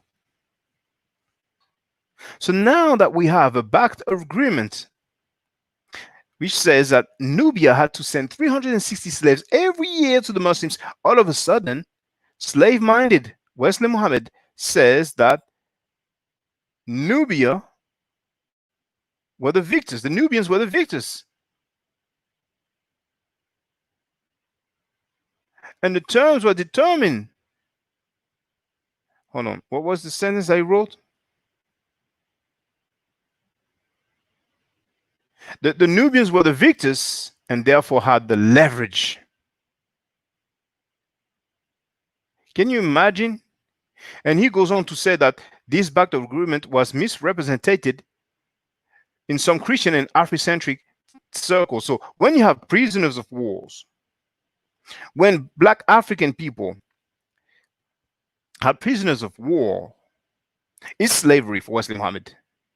But when Muslims receive 360 slaves every year, Black slaves, Nubian slaves, it's victory. Isn't it a slave mentality, brothers and sisters? When Gaddafi addressed the Africans coming to Europe and him wanting more funding to stop them from going to Europe, when he talked to the European leaders and warned them that if they are not stopped, then the barbarians and ignorant Africans, I've quoted, I'm paraphrasing right now, but I've made a video about that when I quoted it. Anybody can type in on any search engine, BBC, Gaddafi, type in ignorant Africans or barbarians, it will come up. I made a video about that already. Wesley Mohammed was defending Gaddafi, talking about this is a strategic move and so on.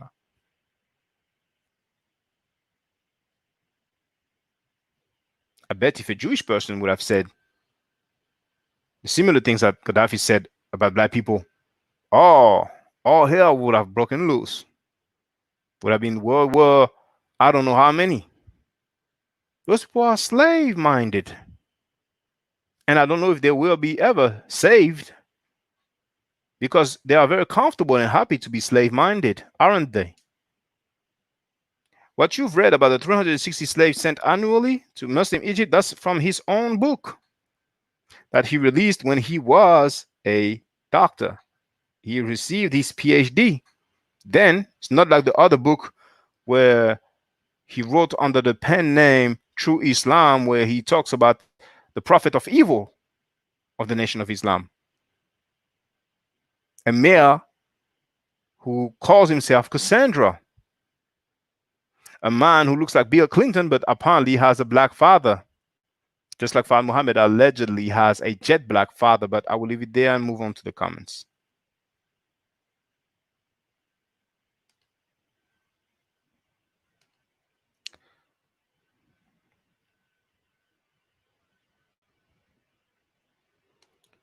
Pat wrote, it never happened.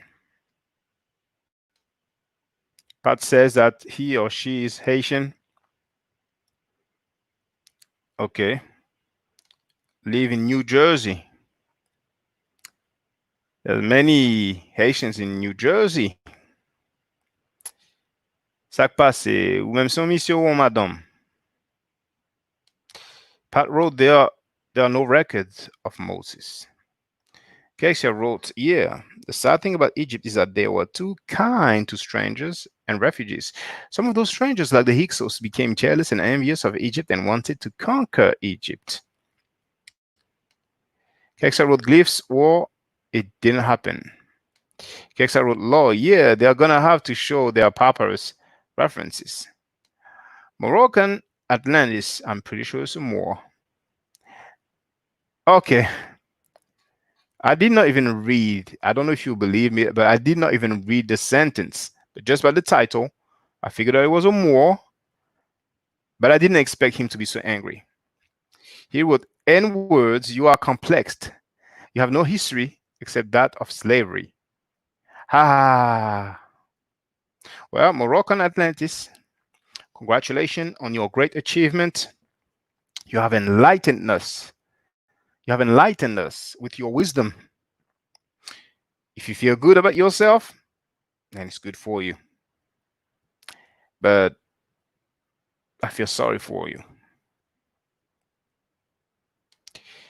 Kexa wrote, Shaka, just skip ahead to the good part where the great warrior queen Ahotep I and her son, the great liberator Ahmose I, defeat the Hyksos and kick them out of Africa, Lord. The biblical Exodus was written down like 1,000 years after the events Hyksos' expulsion happened.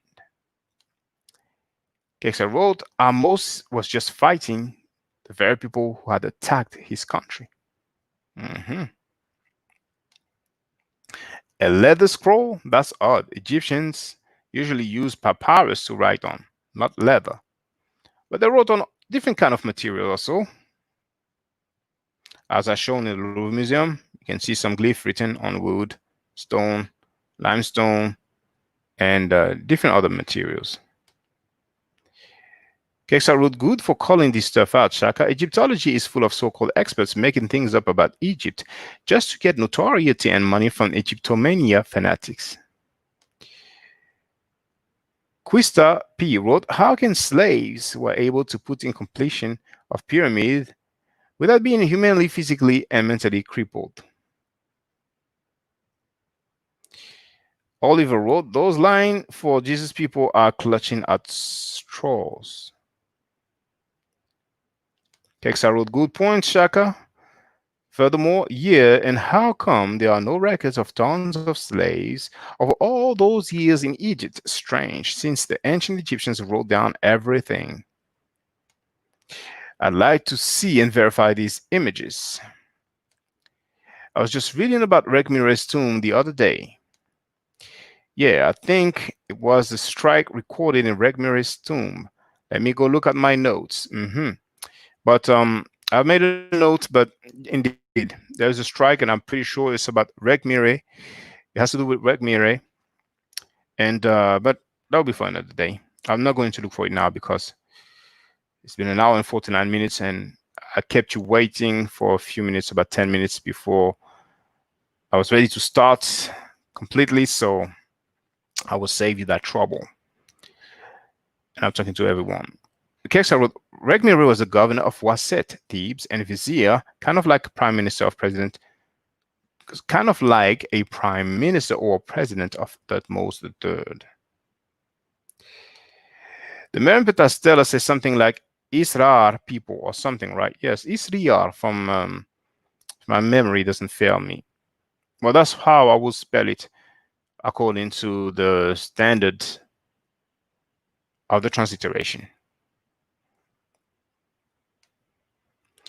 Oliver wrote, the knowledge of ancient Kemet masonry rituals and technology adopted in the West shows it was craftsmen who built the pyramids, not unskilled slaves.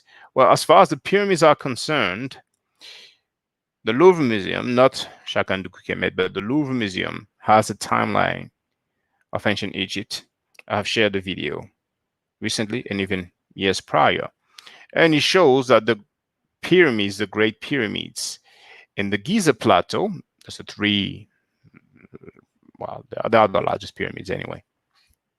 It was 2600 BCE, 2600 BCE. So Abraham was not even born if he existed. Abraham will be around 2000 BCE. Okay, so that solves the matter. No such thing as a Hebrew, no such thing as a Jew, no such thing as a Israelite in 2600 BC. Those were built. Now, there were some other pyramids, it's true. If people want to argue that others were built by them, anybody can feel free. But when people claim that Hebrews worked in Egypt, they will most likely claim that some temples were built, some other kind of construction. The people who don't know about the chronology, and I don't blame them, it's ancient time, and now we have TV, we have a lot of things available in a fraction of a second with the internet. You have girls twerking like their life depending on it. So not many people will just deal with ancient history when they can watch some booty cheeks going up and down, left and right, and so on. So those who don't know about chronology, they might believe that the pyramids were built by Hebrew slaves. Those who know a little bit about chronology will know, okay, well, if I put the two and two together, it doesn't add up. Because Moses, that's 1500 BCE, more or less. If he existed, the pyramids being built 1000 years prior, it just doesn't add. It's a bit difficult for people living around 1500 BC to build pyramids around 2600 BC. And that's an exercise that, unless there's a time travel, and somebody knows about this, maybe some metaphysicians will tell us about this, the astral projection or anything, but it's difficult for any human being. Maybe Superman.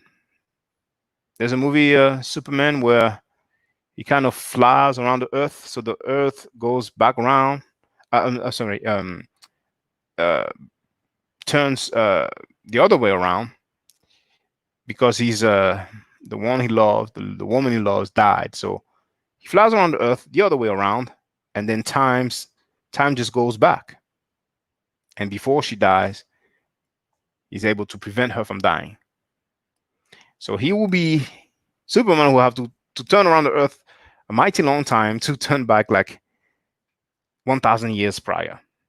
We would need Superman to be there 1500 BC and turn so much. I mean, in the Superman movie, he turned quite a fair bit in order to go back a few minutes. So if he had to go back 1,000 years, Superman would have been very, very, very exhausted. So, anyway, that's the end of this analogy. Sometimes you have to make analogy with movies because that's a point of reference for some people. Um, Oliver wrote Bible archaeology is an oxymoron. I agree. I agree. Tahaka Diouf wrote Jewish people never in Egypt is lies. Oliver wrote, I feel it is enough proof for most religious people. Kexa wrote, I'm more for people having their own personal beliefs, spirituality, religion, myth, and cultural origin stories, but I also think that archaeological facts, truth, and evidence are important too. Indeed. Indeed. Devontae Jones wrote, Speak the facts. Inspired One wrote, Makes no sense at all. They are lying. Oliver wrote, We are battling against faith-based belief as opposed to fact-based beliefs. Kexa wrote, Hatshepsut was the elder daughter of the previous king and queen of Egypt. She married a commoner and made him pharaoh. When he died, she decided to become the representation of king and queen. Inspired One wrote, Even lies can have a grain of truth, i.e., I do think it would be embarrassing to advertise your failures. Well, indeed. Most people don't necessarily advertise their failure, but when we are talking about a government, a country, those are things that are difficult to hide, even though back then we didn't have social media and the internet and so on, and the press and so on. But further than the issue of advertising failure, one of the key points of the Exodus narrative is that Pharaoh and his army died. This is an event that will be catastrophic. That's not the kind of event that they will sweep under the rug. Foreigners will have to know about it. We've read from this same author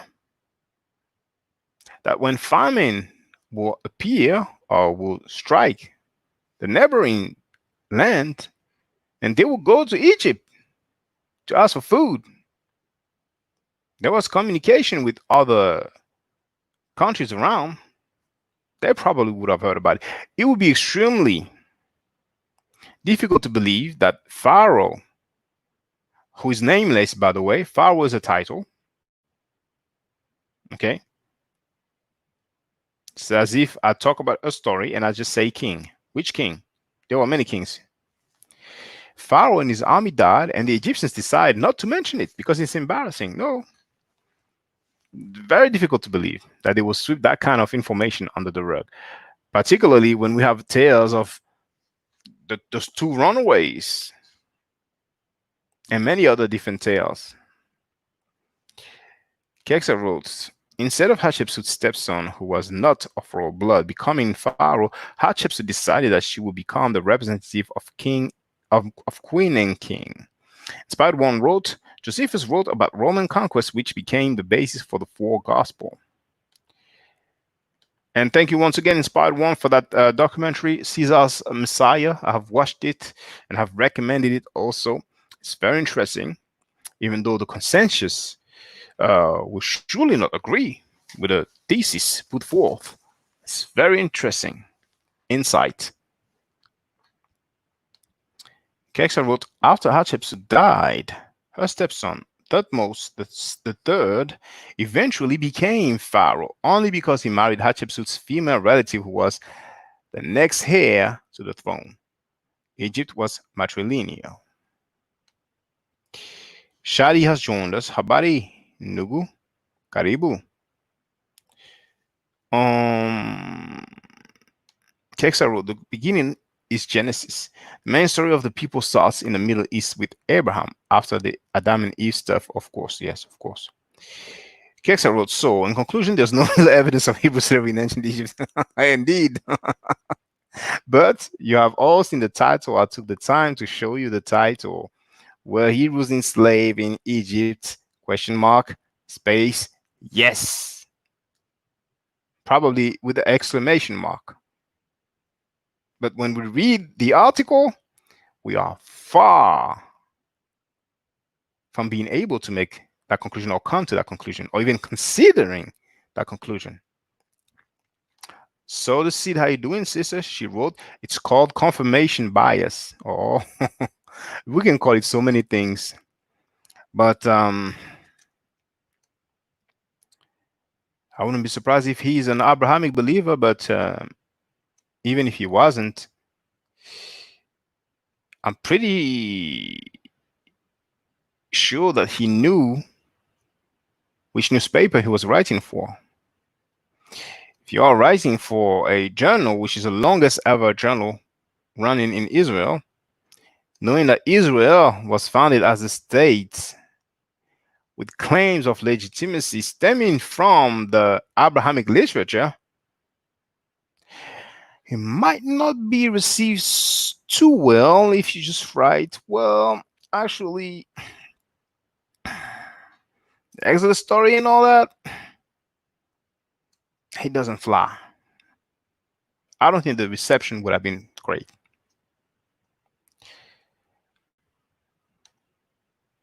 But there are some scholars from Israel who said that it was most likely folklore, the Exodus narrative. Of course, I will not say the whole biblical thing, most of the Old Testament. But for the Exodus, some of them say, well, we have no records of it. It might have not happened. So the seed wrote, they only search for information to back what they believe and ignore the facts. Oh, yes. And the conscious community are doing the same thing. Black people are doing the same thing. There's an apostle from a squad who is doing the same thing. Asiatic black man has joined us. Peace. MD, Black African Living wrote, Black Africana Living wrote, how can a person with no proof of existence like Moses be compared to a real figure, Akhenaten? Well, they don't just compare Moses with Akhenaten. They basically say that Moses was Akhenaten. People just want this Abrahamic literature to be real so bad that when we cannot find those patriarchs in history, well, they would just look for a historical person and say, well, actually, it was him. It's easy to say that, it's easy to make that claim, but can it be demonstrated with actual data, records, rather than quoting, well, you know, in the Bible, this chapter and that verse says this, so probably, and also on that chapter and that verse, it says this, so maybe, and that chapter and that verse, it says that, so possibly. You can go on forever about that. Shadi wrote, religious folks be capping for clout. Kexa wrote, oh, hey, that was Holy talking with you. Good, brother. Yes. Well, the first interview I ever did, January 2010. I was in Florida at the time. Duma S wrote, thinking carefully, one will realize that the Hebrews would have went to the sea without boats, then come back into Egypt proper to travel 40 years in the desert in the Sinai area. So the seed wrote, yes, it's a desire to want them to be real because it's difficult to realize you've been bamboozled. It's very difficult. It's very difficult. I was once an Abrahamic believer. And I used to really believe that what is written happened in history. But growing up and studying or learning about history, you realize that it's a difficult task to validate those tales. And then either you let your faith take over or you let the evidence speak for themselves. With faith, there's the element of fear factor. For some people, it will be somehow blasphemous to even doubt the reality of the claims made in Abrahamic literature, to even suspect that maybe that was not the case, that didn't happen. It's very frightening for many Abrahamic believers.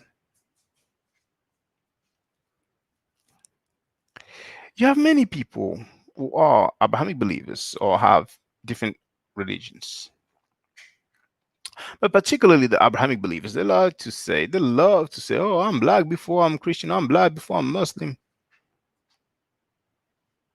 We don't have many who say I'm black before I'm a Hebrew Israelite, but hey, some might say so as well. They say that amongst black people, but when they are with the fellow people who share the same religion as them, while not black, they don't talk that. They don't tell them, oh, you know what, I'm black before. No. When they are in the church or in the mosque, they don't say that. Secondly,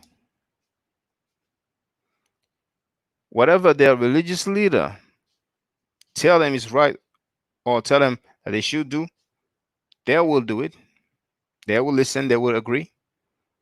If the pastor slash minister slash priest slash whatever you want gives them instruction, 9 times out of 10, they will follow. They will agree. If the imam gives them instruction, 9 times out of 10, they will follow. They will agree. It's easy to talk. Talk is cheap. Oh, I'm black before I'm this. I'm black before my religion. I put my color before my religion. Sounds good. People love to say things that sound good, but in reality, and that's one of the reasons why it is a difficult task to allow yourself with people who put faith, belief before facts. Because in the long run, you might encounter difficulties, at least in terms of loyalty.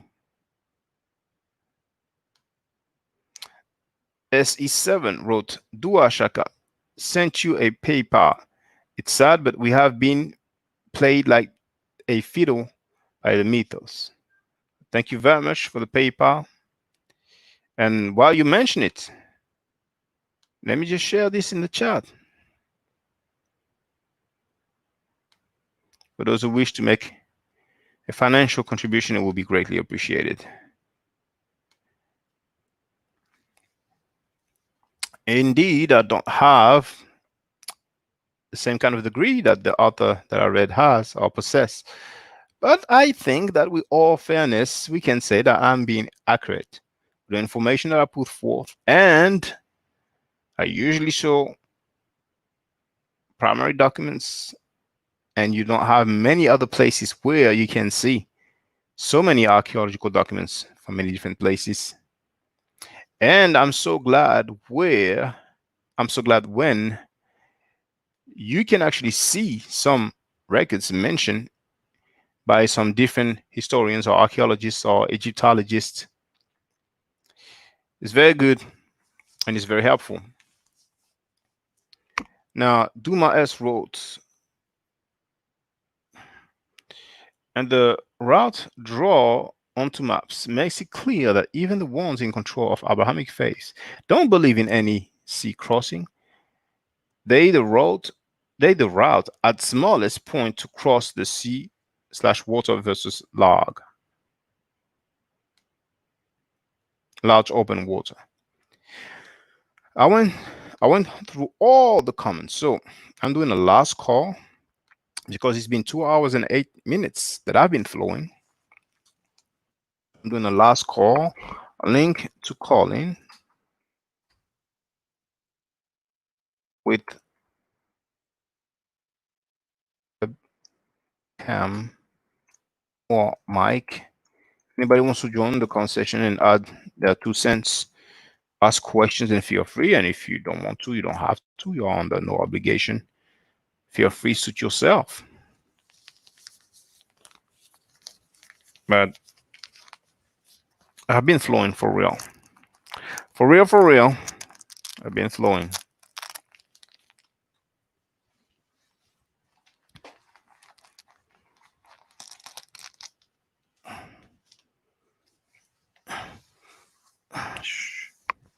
Feel free, brothers and sisters, if you have any statements that you would like to make or questions that you want to ask, or if you want to call in, feel free. I'm just going to let a little while pass and see if someone hops in, and if not, then I guess after 2 hours, then we can call it a day. So the seed wrote, this was good. I'm glad that you enjoyed it. Oh my goodness. Inspired one. How are you? Greetings, brother. I'm great. And yourself? Good. Hey, I was at my 2 cents about sales and marketing. Mm-hmm. All right, here's where I'm going. The reason why you need PayPal is because mainstream media, we're not going to get the unvarnished truth that you're using and you're speaking, because major corporations are not going to do advertising on mediums that go contrary to the buying public. So, for example, the pastors in the Christian church and the Islam and Judaism, Shaka, those are billion-dollar corporations.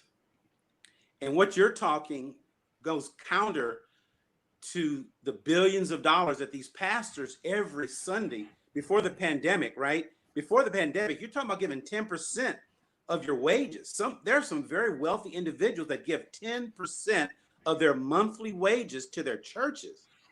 Why are they going to give you something via PayPal to tell them that Jesus, well, I know you haven't said it directly, but indirectly, we're basically saying we can't find Jesus. We cannot find historical Jesus. You can find biblical Jesus, but if you really look at the data, and I think someone else pointed out, I want to believe in Jesus, Shaka. I do. I really do.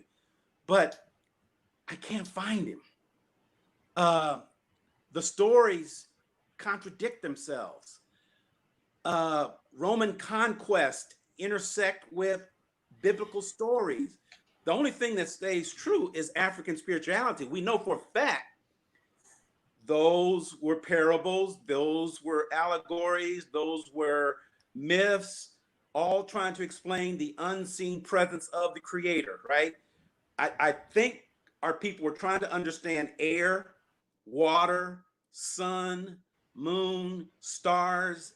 I thought they're grappling with what we would call God, right? How do we explain earth and wind and thunder? And so we came up with these stories about Asar, Aset, Heru, right? So those are stories too, but those were the first stories. So if those are the first stories, everything else came after that. I'm not saying the story of baby Jesus is any more true than the story of Asar, Aset, and Heru, but one of them came first. And one of them is a whitewashed version, a European version, to tell an explanation that fit the time. Roman conquest. You're looking for a savior. You're looking for the Messiah, right, to come and deliver you from these wars, these butt whoopings that we're getting from the Romans. Give us something to believe in. That, to me, is what the interpretation of the Old Testament is, right? There's a Messiah that's going to deliver us. Where is he? Where is he? And the Romans said, okay, here he is. His name is Jesus. And you killed him. And you killed him. So shut up and do what we're told. Basically, I think is what the answer is, basically. And people are fighting wars as a result of it. So I get it. You're not going to get the traction like the Baptist church, the Catholic church. The Catholic church, you know, let's not hide. Well, we know what they hid in terms of children. And unfortunately, they hid it. It had to be hundreds of years, Shaka. It had to be hundreds. It couldn't have been just the 60s and 70s.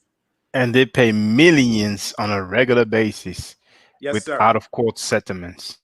Yeah. Isn't it cheaper to settle out of court than go to trial and let all your dirty laundry go out? I mean, I think it's a smart strategy on the Catholic Church's point. Why would I want to go through a trial where I have to go through discovery, where the other side says, give me all your records? In fact, let's go to the basement of the Vatican and I'll show you a history. They don't want to do that. They'd rather pay somebody $100 million than have you digging through the Vatican and finding out some deeper, darker secrets.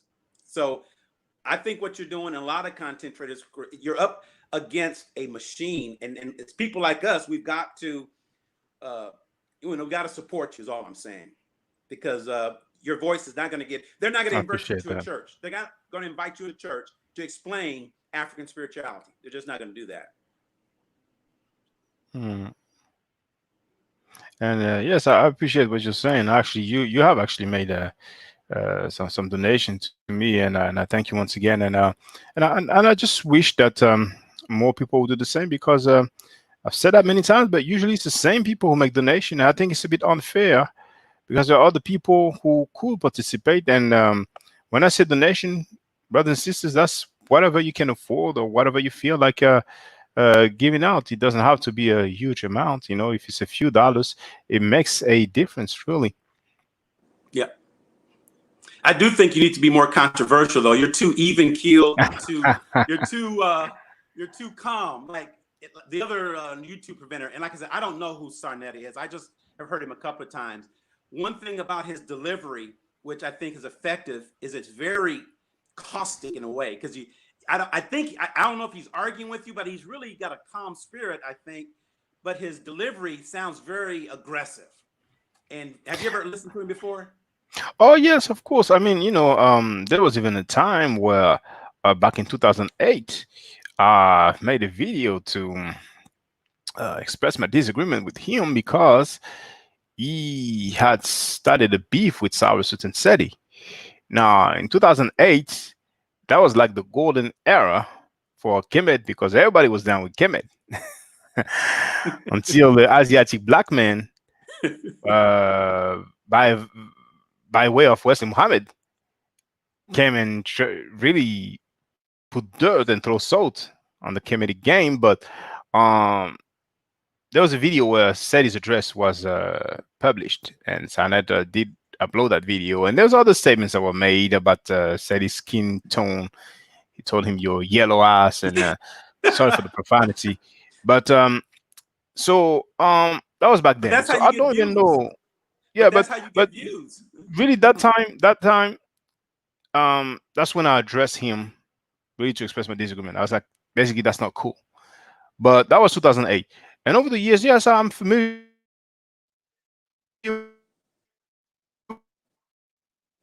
with him. Now, normally, I look at the videos, I look at the title, and watch the videos entirely.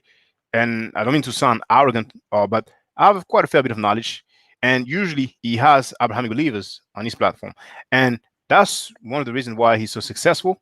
And I'm not saying it's something wrong, but for many years, even before the internet, he used to sell tapes. Then later on, he used to sell DVDs, and he used to also do the debates. A lot of people might not know that, but now the debates are done on live stream.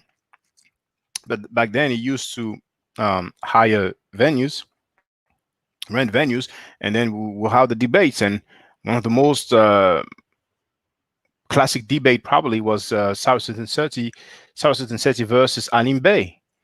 And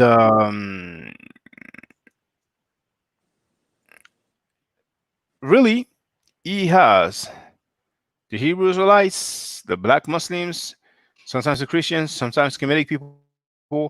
He invites everybody. Right. And he likes to say the views and opinions of Silent TV or Black News 102 does not necessarily the views expressed, or the views expressed are not necessarily the views and opinions, and so on. So he has decided to do that, and that's good for him. I think he's making a living out of it.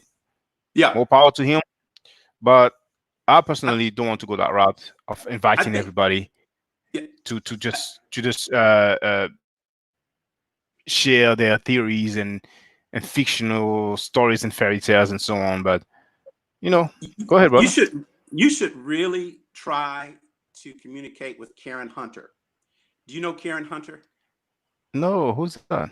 Okay, see, we got to teach you some marketing 101. You would love Karen Hunter. You would love her, because she has on a gentleman by the name of Dr. Carr, who teaches at Howard. It sounds exactly, Dr. Carr and Karen Hunter together are very similar in their views with some of the things that you're saying. And I think you could add another perspective, because Dr. Carr is a professor at Howard, and Karen Hunter, I don't know her full background, but she's a journalist, isn't she? journalist, but she's very well respected. And one of the things I like about her podcast is she considers it, just like you have your child with you right there, she considers her podcast her home.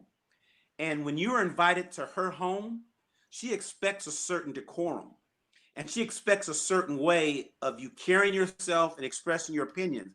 And she does not let you come on there cursing, fussing, and denigrating anyone. And as a result, it's almost like a higher level of discourse. You can disagree, but it's like if I come up, if you invite me to your home and we have a conversation, you're not going to let me disrespect your home.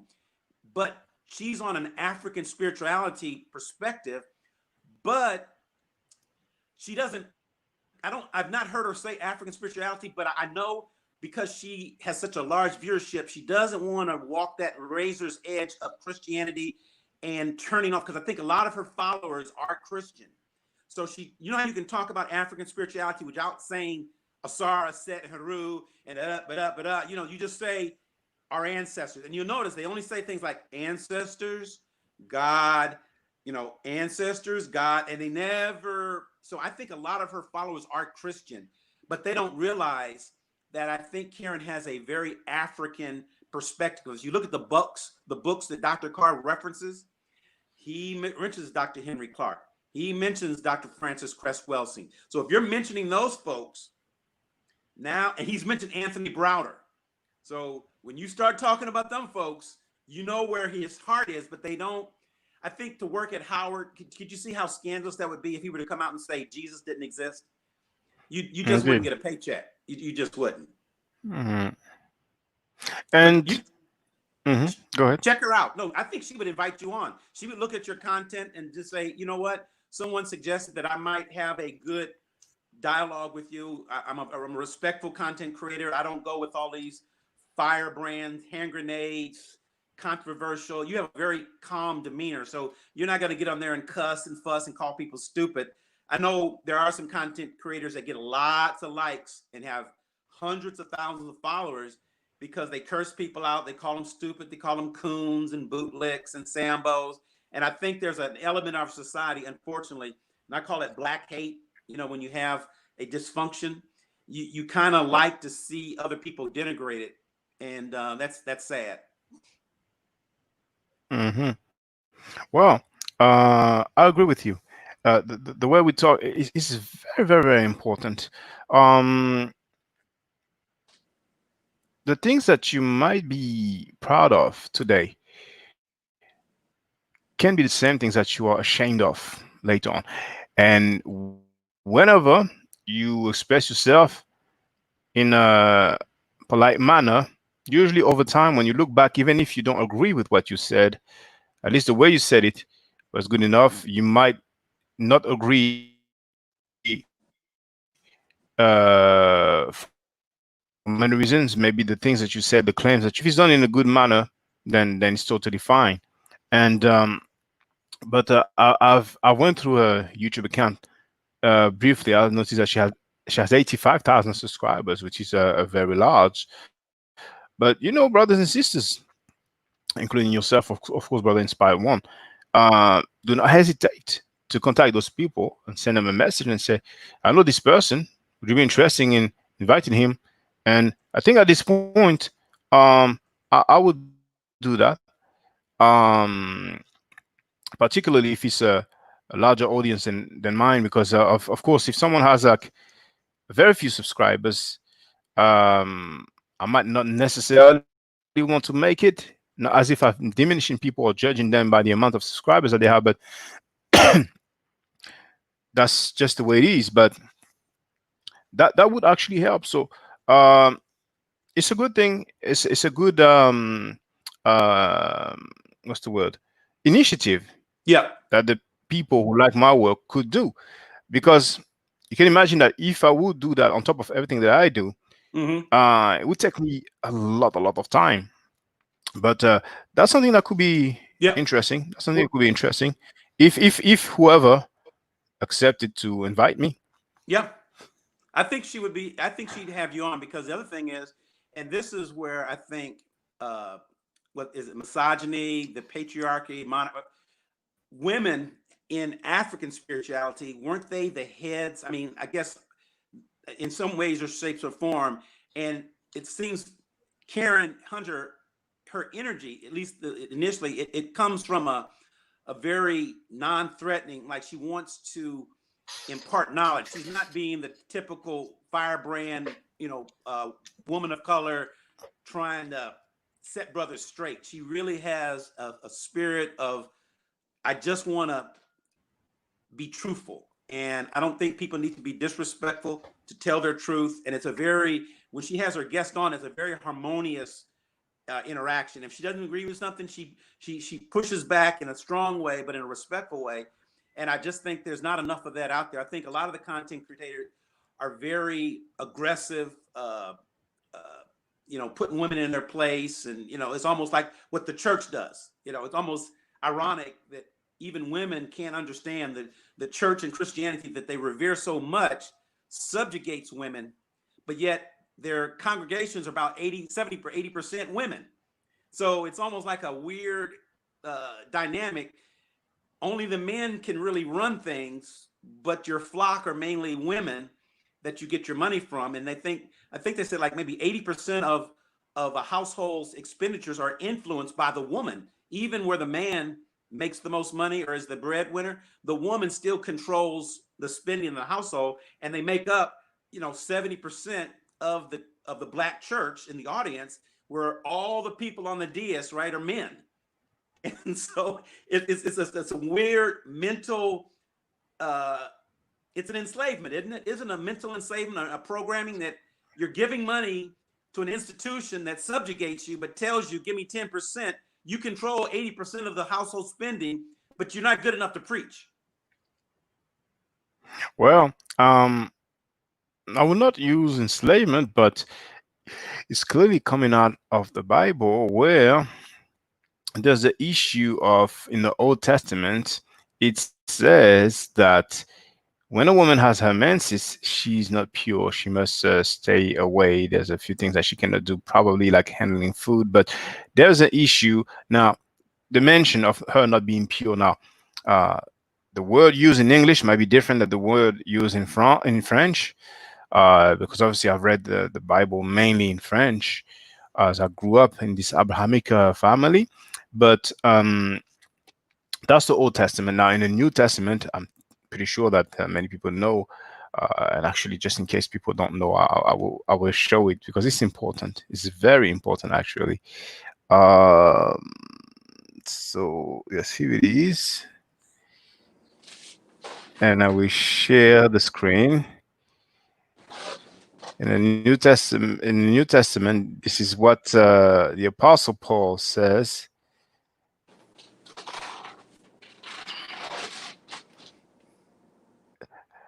One Corinthians 11:3, chapter 11, verse 3. But I will have you know that the head of every man is Christ, and the head of the woman is the man, and the head of Christ is God. That's not too harsh so far. I guess on a boat you have to have a captain. But if we scroll down,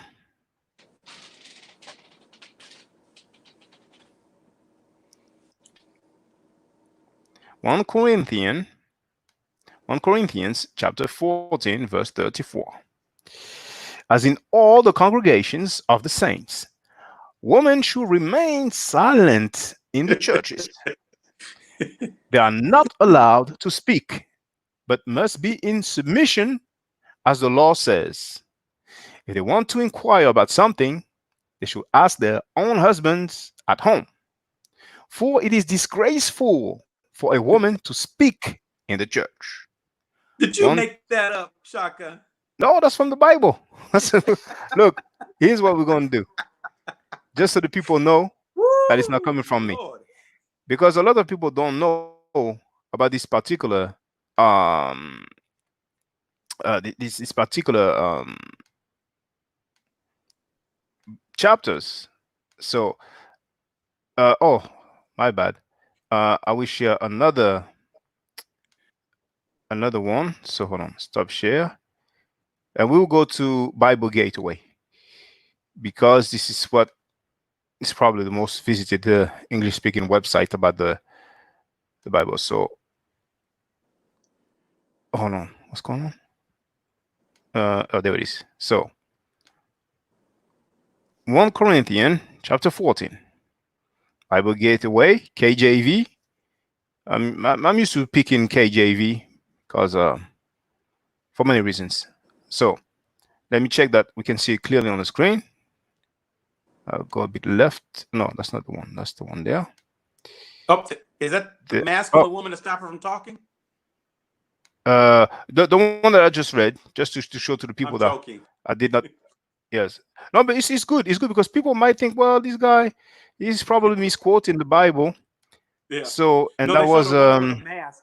They showed a woman with a mask on her mouth, and I said, "Oh, is that to go with the verse of the Bible to keep her quiet? They had the mask over her mouth." You didn't see that woman? No, I never said it. And it's Okay. verse 34. So that's 1 Corinthians 14, verse 34. There it is. Let your woman keep silence in the churches, for it is not permitted unto them to speak, but they are commanded to be under obedience, as also said the law.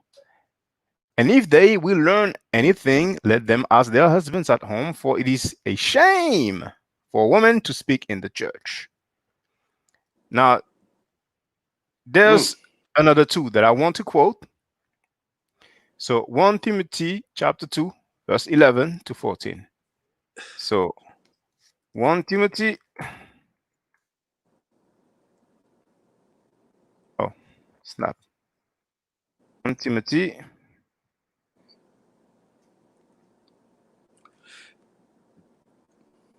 Why is it not? There it is. 1 Timothy. How do we go to the next chapter? Probably here. Yes. Chapter 2, and it's verse 11 to 14, I think it was. Yes, verse 11 to 14. Is it appearing large enough on the screen? Yeah, Make it a bit let the bigger. woman learn in silence. Okay, so hopefully it should be good now. I always have to double check. Okay, so indeed, like Brother Inspire once said, let the woman learn in silence with all subjection, but I suffer not a woman to teach, nor to usurp authority over the man, but to be in silence. For Adam was first formed, then Eve. And Adam was not deceived, but the woman being deceived was in the transgression. And as it is in the Old Testament, where there's a mention of the woman not being pure or clean when she has a menses, I cannot recall if after she disobeyed and ate from the fruit, that's when she started having her menses. I'll have to double check, but this is the New Testament, because some people say, well, that's the Old Testament, that's the old law, it was abolished, Jesus came, and now there's new things. So that's the New Testament. And so the woman was in transgression. All women must be silenced because the woman was being deceived. I think it's so unfair. But there's just that last one. And Well, this one is it's quite not. interesting. I'm I'm sorry. gonna I'm sorry. use. Just Okay, this one, please. Like, but this is the same 1 Timothy, chapter 2, verse 9.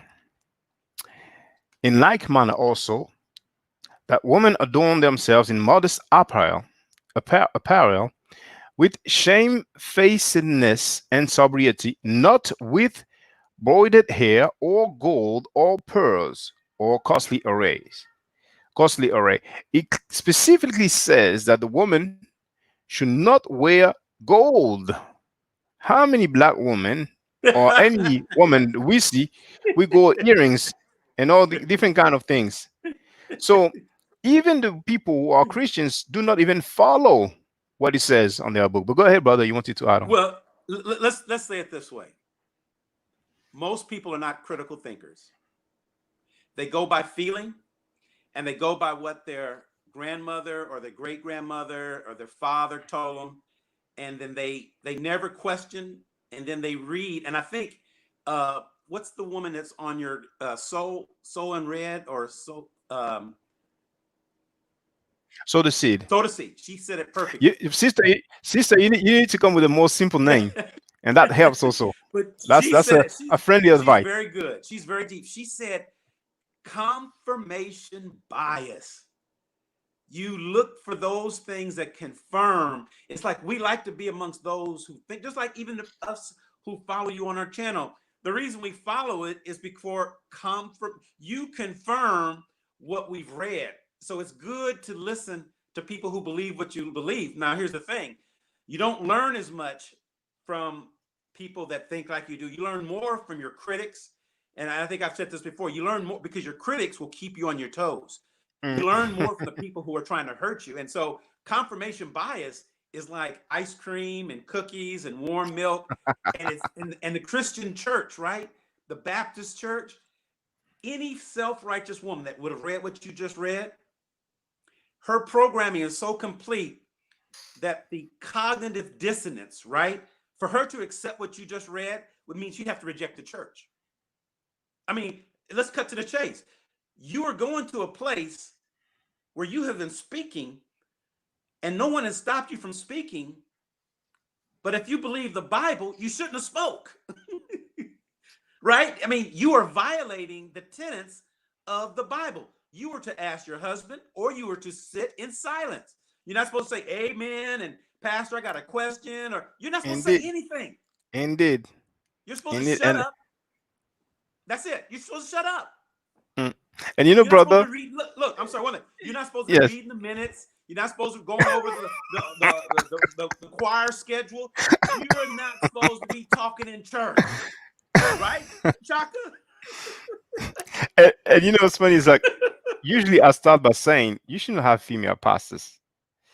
And because that's what it says in the Bible. Right. And then sometimes I thought, oh, but you know, there used to be prophetess back then, female prophets, and blah blah blah blah, and some women say, well, okay, we don't have female pastors, but we have females who speak or read. And then I say, you know what? Actually, women should just not speak. Just like you have said, it's clear. And that's Apostle Paul. Right. You know, that's Apostle Paul. So yeah, people like to say that the Bible is the word of God, or it is men who wrote as they were being inspired by God. So just as in the New Testament, we have the Gospels, the accounts of Luke, Matthew, and all the others, and John, and whoever it was, the other one, Luke, Mark. This is also in the New Testament. And as a matter of fact, Bob Ehrman, PhD, said that the earliest surviving Christian writing or source that we have is Paul. So the writing of the gospel come after Paul. So that's very interesting. Like you said, they should not even say amen. That's right. But you know what? We live in a capitalistic society. So let me bring it back to marketing and sales and money. I am not against somebody's hustle. I am not. Over here in the United States, I don't know if you've heard of Joel Osteen, TD Jakes, Creflo Dollar. Yes. Yeah, yes. These guys, Creflo Dollar. They're major corporations. They're major corporations. And you are not going to impinge upon that cash flow. You're just not. They'll put you on CNN, Chaka, and cut you to threads. They'll invite you on and discredit you somehow, because I have all the biblical scholars, and because they're getting paid. They're getting paid large sums of money. African spirituality is just not a very financially lucrative field. Anthony Browder is over there digging over in Egypt, and he's trying to get his funds together to continue unearthing Kemet and other finds that I think he said only 10% have even been dug up. So that's where our history is, but he can't even get people to really contribute to that. It's just a very small number of people. So CNN, AT&T, Comcast, NBC, CBS, they're not going to invite you on and have you explain African spirituality because they'd lose viewership. How are you going to sell cars and trucks and airplane fly. You're not going to be sell cornflakes having you on. It's just not going to work. It's It's a true. business. But however, brother, um, some things take time in order to be established and recognized, even if people don't agree with it. One example is the Nation of Islam. Yeah. As an organization, it is established, and usually the Nation of Islam members do act as bodyguards, or they do security You for know why? events. Yeah. Yes, for events, Tourism. for FOI. celebrities, yes, FOIs and so on. Yeah. And however, and they have very controversial views regarding white people and so on. But now it's been there for so long. It's like Scientology. They have many weird teachings, but because of celebrities such as Tom Cruise and John Travolta are amongst Yeah. them, it is more or less accepted. Yeah. But to go back to the Nation of Islam, when it started, Elijah Muhammad was not balling at all. And there was a point where he was moving around because he was being chased. People wanted to kill him. And I think the reason they wanted to kill him, and that is mentioned in the book The Messenger, The Rise and Fall of Elijah Muhammad, written by Carl Evans, is because there was a point where he was talking about the end being near, being soon. And you had some people who actually gave away their life savings. And when they realized that he was not the end, that the world was still continuing, they were Yeah. more than angry at him. So his life was on the line and so on. But over time, and after Malcolm X, and Yeah. after Cassius Clay / Muhammad Ali, it grew in popularity. And it is what it is today. And even with the, yes, go ahead, brother. Well, I was going to say, here's my 2 cents on the Nation of Islam, why they're going to be more popular. Unfortunately, African Americans have been subjugated for so long that it's refreshing. Even if everything they say isn't true, you see strong, articulate Black men. Even if they're saying Santa Claus is a reality, it doesn't matter, because we are so subjugated over here in the United States. I don't know how it is in France, but over here in the United States, I mean, we are the favorite whipping. If you look at all of the negative statistics on measurements of the Black community, we're at the bottom. And the Nation of Islam, good, right, or different, they're healthy, they're strong, they're opinionated, they believe, they have strong morals. I know a lot of them don't eat pork. I mean, all the Yes, of course. hallmarks Of course, they don't eat pork. of a successful man. I mean, you're talking about Webster's dictionary of a strong Black man. I would feel more comfortable putting the picture of a member of the Nation of Islam in general as an example than Colin Powell, or what's his name that works on Trump's the surgeon. I don't know his name. The Black man that works for Trump. He hit his mom with a hammer when he was in Detroit. You know what I'm talking about. The only No, I really don't know. With Trump, I don't know. And I knew okay, there's a for Black man. There's a for Black man on Bush, his no but on Trump's cabinet. On Trump's cabinet, there's one Black man who's the Secretary of Housing, and that is he separated twins at birth. oh, Carson. Oh, yes, I know him, Carson. Yes, Carson. I didn't know he was rolling with Trump. yes. Come on, Okay. Shaka. Look that up. Oh, Can you yeah. look it up right now? Look up Ben Carson. Yeah, Ben yeah, Ben Carson. Carson. Yes. Ben Yeah, yes. Carson And is on Trump's staff. I didn't know. I didn't know that. Okay. One Yes. time he said some crazy thing about either the flat Earth or Yeah. slavery. Ben It's something very Carson. controversial. Yes. Yeah. So what I'm saying is, I would take a member of the Nation of Islam as the prototype Black man than Ben Carson, or Lil Wayne, or Snoop Dogg, right? Or whoever they But think we should have. those are entertaining. So, and rappers particularly But I mean, you coming know from what the I'm hood. saying. I Yeah, know. But yeah. brother, that's very interesting what you're mentioning regarding the Nation of Islam. And I hope that I'm not sounding like a hater, but it must be stressed that they received millions of dollars in the 70s and later on. And From $3 million Gaddafi. in the 70s. Yes, exactly. But So let me that's let me tell you, and I'm sorry for interrupting, but let me just, I heard you this mm, before. So here's a way mm, to look at that. Let's look at it this way. If you accept that white supremacy is the law of the land, and I am not saying that's bad or good. I'm not saying it is. You know, it's like oxygen. It just is. Uh, yes, we were their property. We were their property, Shaka. And in a lot of ways, mentally, we still are. So it's like an inconvenient truth. I don't mean you can't be proud and be successful and be a billionaire as a black person, but remember, if you want to go like you talk about African spirituality and look at our history, we were chattel slavery. We were property, and that's a fact.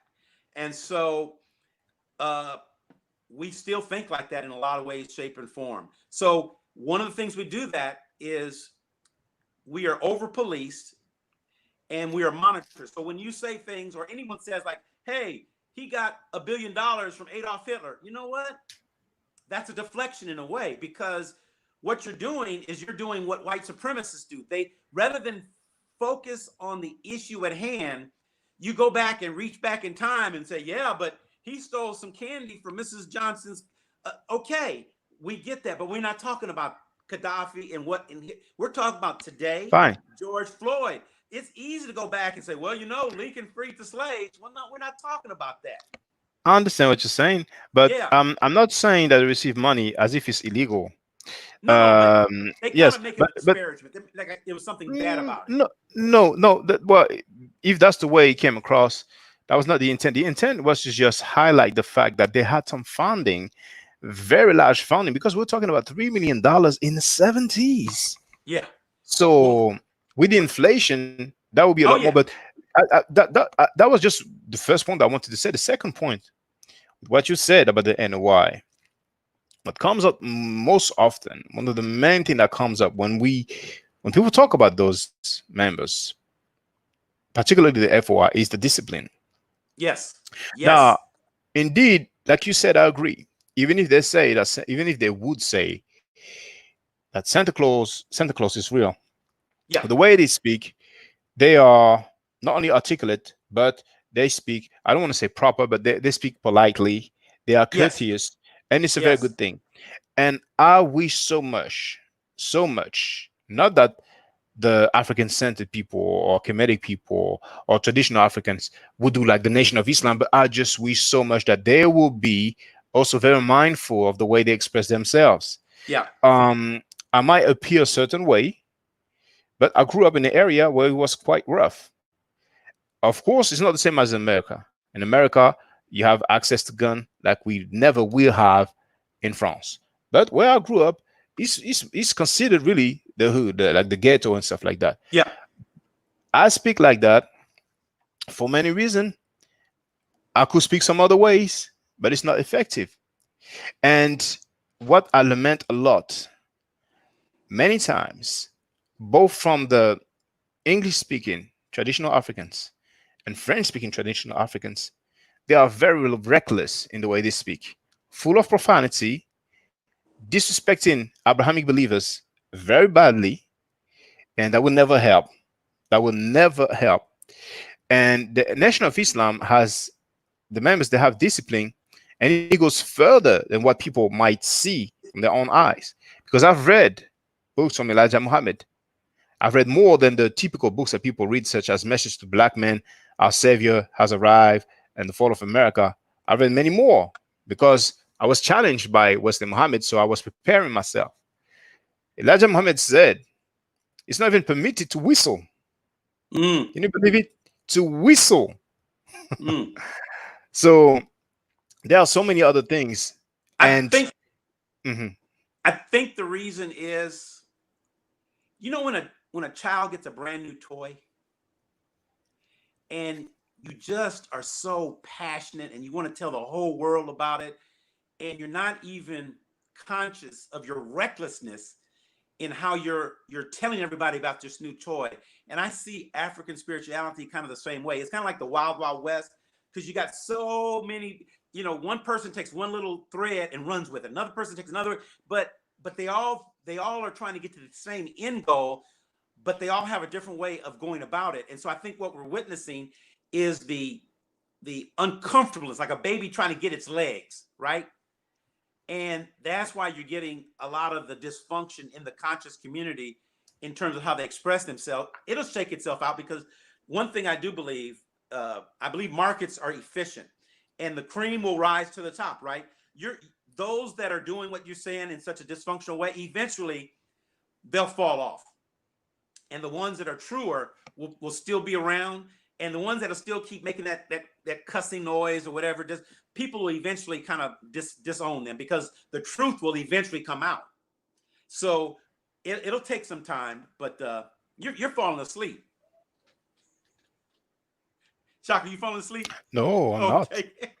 No. Okay. I've heard everything that you said. Oh, I'm sorry. I'm joking with you. You mentioned the fact that the people who do the cursing, Yeah. they will fall off, Yeah. and the cream goes off. I was listening to. I don't know if maybe it's my camera off, but no. But they'll fall If really I was falling off, I would say so. Yeah. I would say if I was like feeling sleepy, I would admit it. But I've definitely heard everything you said. But it's a shame, because unfortunately, when people read those individuals who are very reckless, they will associate individuals like myself or others as the men that don't like that idea. So really, brothers and sisters who are listening, please be mindful of your delivery, of your demeanor. You don't need to disrespect the Abrahamic believers. You can tell them you disagree with them, but don't go all out, using profanity towards them and stuff like that. And even if they do towards you, try to chill. It's best to just leave the conversation alone and use this very crucial time that we can never buy to more what's the word? waste. Can't waste it. No, yes, but fruitful. There's another word I was looking for that starts with a P, but more prosperous things. Yeah. It's extremely important. It's probably more important that you will ever think. And also, just brother, I just want to say this: as much as I lament the delivery of some people who consider themselves African-centered, or let's say traditional African, because many people are African-centered are Abrahamic believers, but when you are traditional African, that would mean that you'll be on any persuasion that doesn't deal with the Abrahamic belief system. Please, brothers and sisters, be mindful of the claims that you're making, because if you make some claims that cannot be backed up or substantiated, it's a bad look for all of us. And Muslims usually, they are mindful that when they speak, it's not as if they represent their whole community, but they are like a mirror of their whole community. They are very mindful of that. And some of them, they might feel like punching you in the face, but because they speak as a Muslim, they will do their best, even smiling, to try to really appear like somebody peaceful and that is open-minded and so on. But yes, go ahead, brother. Well, I was going to say, the other thing is your title of your show, Ma'at, that might be the way to kind of bring people back in line by saying, you know what, brother, that's not practicing Ma'at. Brother, that disrespectful thing you said, that's not Ma'at. And so maybe that might be the antidote or the kryptonite when people get on with really poisonous, negative energy. So, brother, who just made that comment, you might want to go back and study what are the principles, what are the 7 principles of Ma'at, right? Truth, harmony, justice, balance, order, propriety, reciprocity, right? I mean, that's, brother, you going off, you know what I'm saying? Maybe that might be a starting point to get people in line, so that when you do go out, and I do suggest, if you go out into bigger public environments, if you get with some of these other, and tell them, say, look, before I get started, let me tell you why my show is called Ma'at Forever. Ma'at has 7 principles, also based on the 42 principles of the admiration. Now, let them tell you, are you trying to say that's from the 10 Commandments? Sister, I'm just telling you African spirituality. I don't want to draw any conclusions. I'll leave that up to the biblical scholars. I'm just telling you what is. And this is what my audit. So what I'm saying is when people start cussing at you or saying disparaging things, you could say, you're on my channel and you're doing the exact opposite of what we're supposed to stand for. So when you make fun of Abrahamic beliefs people or Hebrew people or Islam or Catholics or Baptists and saying they're stupid, they're crazy, and Jesus didn't exist, there's a way to say Jesus didn't exist without saying Jesus didn't exist. Because Yes. first of all, you don't know. None of us know. None of us know. We weren't there. All we can go by is the data. And who knows? They may dig up something over in Egypt and show a picture. We don't know what they find under that other 90%, right? That's very unlikely, but who knows? Who knows what they might find? You might see a falcon with nails in its wings and in its head with a crown of Who knows? Boy. But you know, the irony is that at first, my YouTube account, the first one was this afrostudy.com. I had one also called Black Musics after I lost afrostudy.com, because back then I would upload clips from parts of movies and other people, other speakers, and then I had I lost my account. Then that's when the flagging started, because first I admit I would upload things that are copywritten and so on. That was my first YouTube account. That goes like 2004/2005. Then I had Afro Styly with 2 Y's at the end. People flagging my accounts. I lost it. I did Afro Styly with 3 Y's. That's when a squad that many people know went on a flagging campaign and made me lose that account. I had another one called Afro Styly, starting with the I at the beginning. Lost it as well. Then I also had Egypt Decoded, all in one word. Yeah. Flagging campaign, it went away. And now finally I have my ad forever, which is most likely here to stay now because it has a large audience. And I don't have people flagging like that anymore, because I have some videos that I did not re-upload. I did re-upload them on Dailymotion, and guess what happened? Dailymotion, the account just was flagged and terminated not long ago. But I know, and it's the Asiatic Black men videos that's causing this flagging campaign. So I know which videos not to put up, but because they are, yes.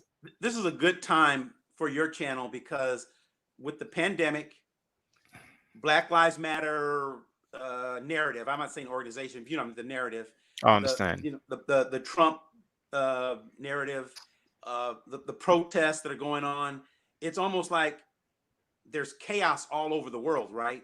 And even in France, right? Don't they have some Black Lives Matter protests there in France? Oh yes. So this is a global movement where people are trying to recalibrate, and I'm seeing these videos of people getting upset being asked to wear masks.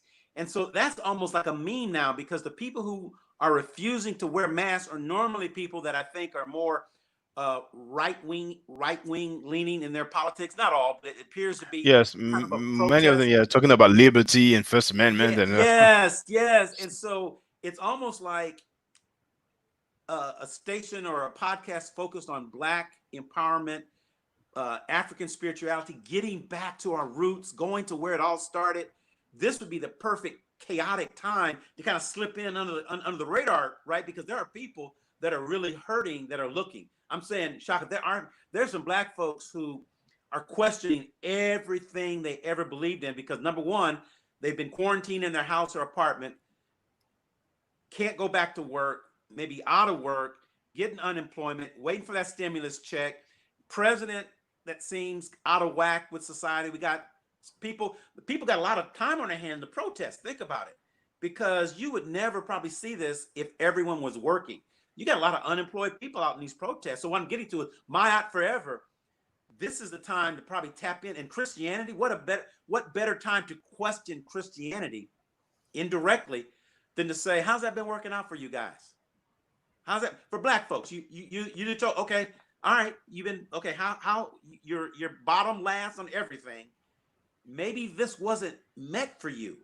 Maybe Christianity was given to you as a way for you to be indoctrinated or propagandized into a system that wasn't even built for you. You were brought over here for labor. It's like bringing somebody over here to do work. You weren't over here to give your opinion, and they didn't know what to do with us. I mean, if you really look at it that way, we were brought over here to work. We weren't brought over here to have an opinion. 3/5 of a person. I mean, we should be happy we got that. I'm surprised they didn't count us as a cow or a calf. So the fact that we are even still here speaks volumes about our tenacity. And you could probably say, look, brothers and sisters, the reason is, let's go back to Kemet. And you say Kemet I said Kemet to 4 Nigerian young people, Shaka, about a month ago. And they did not know what I was talking about. They did not know what I was talking about. They both looked at it and said, Kemet, what is that? And so I said, never mind. I said, you're from Nigeria, right? So no, my parents are from Nigeria. I'm from, and they said where we're from.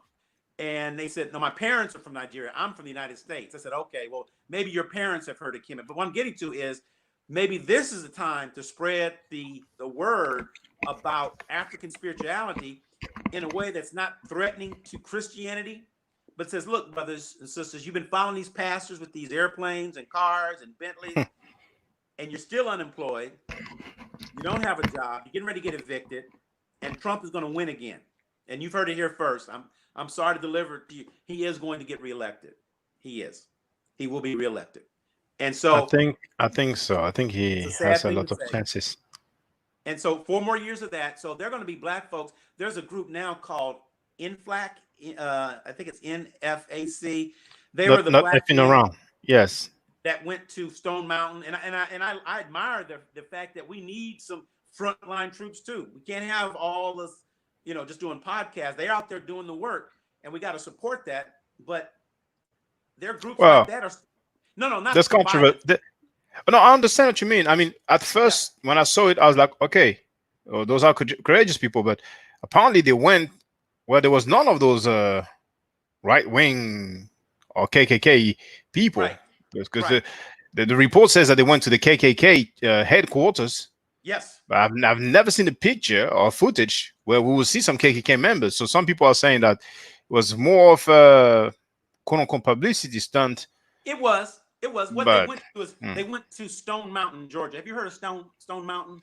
No. Okay, so Stone Mountain, Georgia is outside of Atlanta, Georgia. And I've been there before, and there's a carving of the Confederate heroes, Robert E. Lee, Stonewall Jackson, and Robert E. Lee, and 3 famous Confederate people. And it's where the second incarnation of the Klan started. The first one died out at the Civil War. After the Civil War, the second incarnation of the Klan was started right there at Stone Mountain. They had their first meeting. So it's kind of a symbolic holy land for the second coming of the Klan.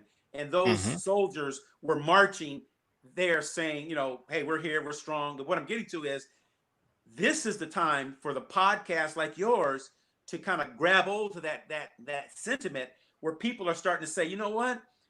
We've been following the rules. John Lewis, God bless his soul, and C.T. Vivian. Those are 2 civil rights icons. I don't know if you know their names or they sound familiar. Well, you mentioned them, but now they are being honored, and I didn't know about them, but yes. They're old school civil rights icons, peaceful, hit me upside the head, spit on me. I'm not going to hit you back. God bless you. That was then, but now people are starting to say, wow, we gotta, how much more are we going? Maybe that may not have been the best way. Maybe that was the way that worked back then, but in 2020, with the internet and social media and podcasts like yours, maybe we need to start reevaluating how we go about getting Black empowerment. How do we get to that next level? And you can't say, join the NAACP, please vote, don't fight back, turn the other cheek. That sounds like the New Testament.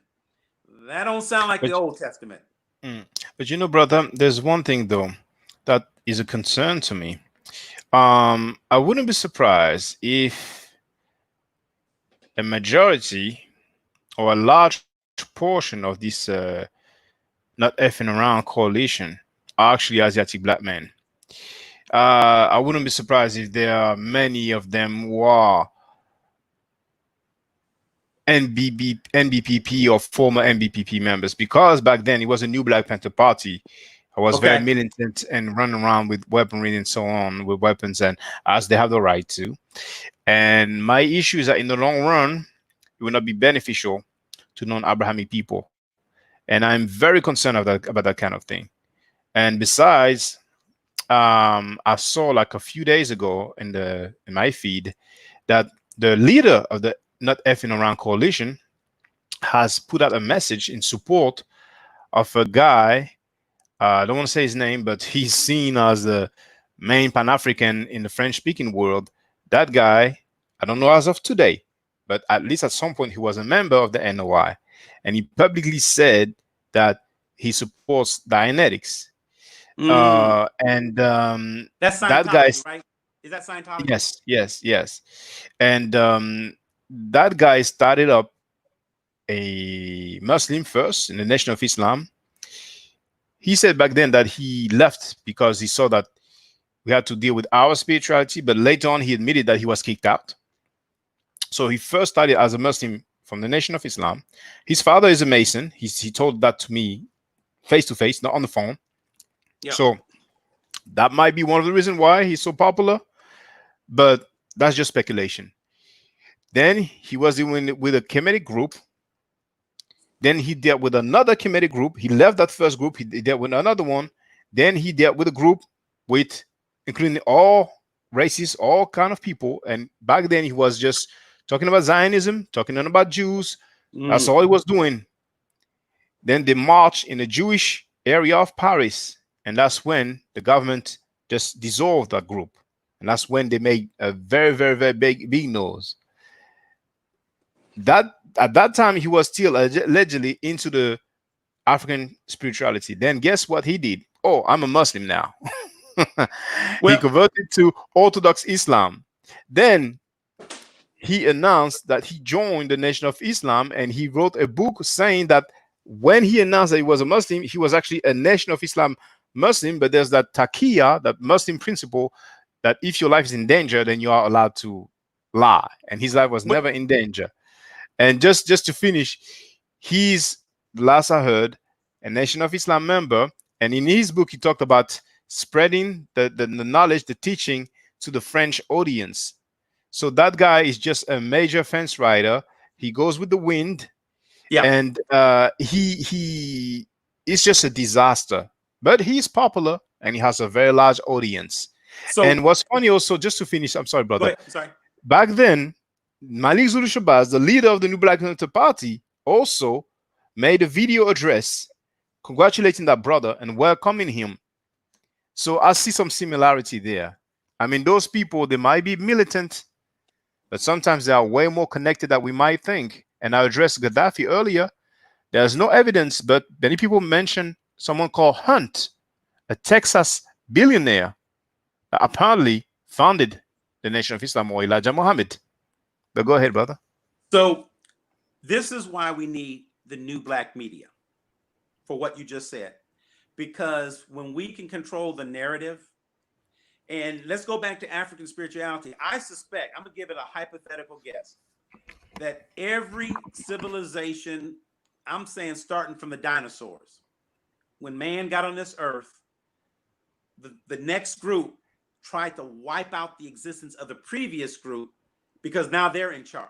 And then when the other group gets thrown over, another group comes in, and they kind of imprint or mark their territory to tell the narrative so that it looks like they were the good guys. So what I'm getting to is all of that, what you're saying, all that chaos, if we can get everybody on code with a grassroots black media, then we can tell it our way so that when the mainstream media, so let's cut to who the mainstream media is. It's National Amusements. You know who National Amusements is? No.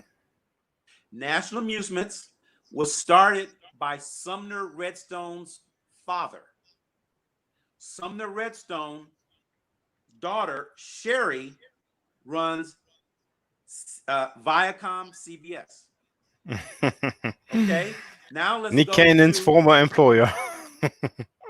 let's go to NBC Comcast, right? Comcast owns NBC. Well, who started Comcast? Ralph Roberts. He's a Jewish gentleman, just like Sumner Redstone. And this is not a conspiracy. This is facts. You can look this up.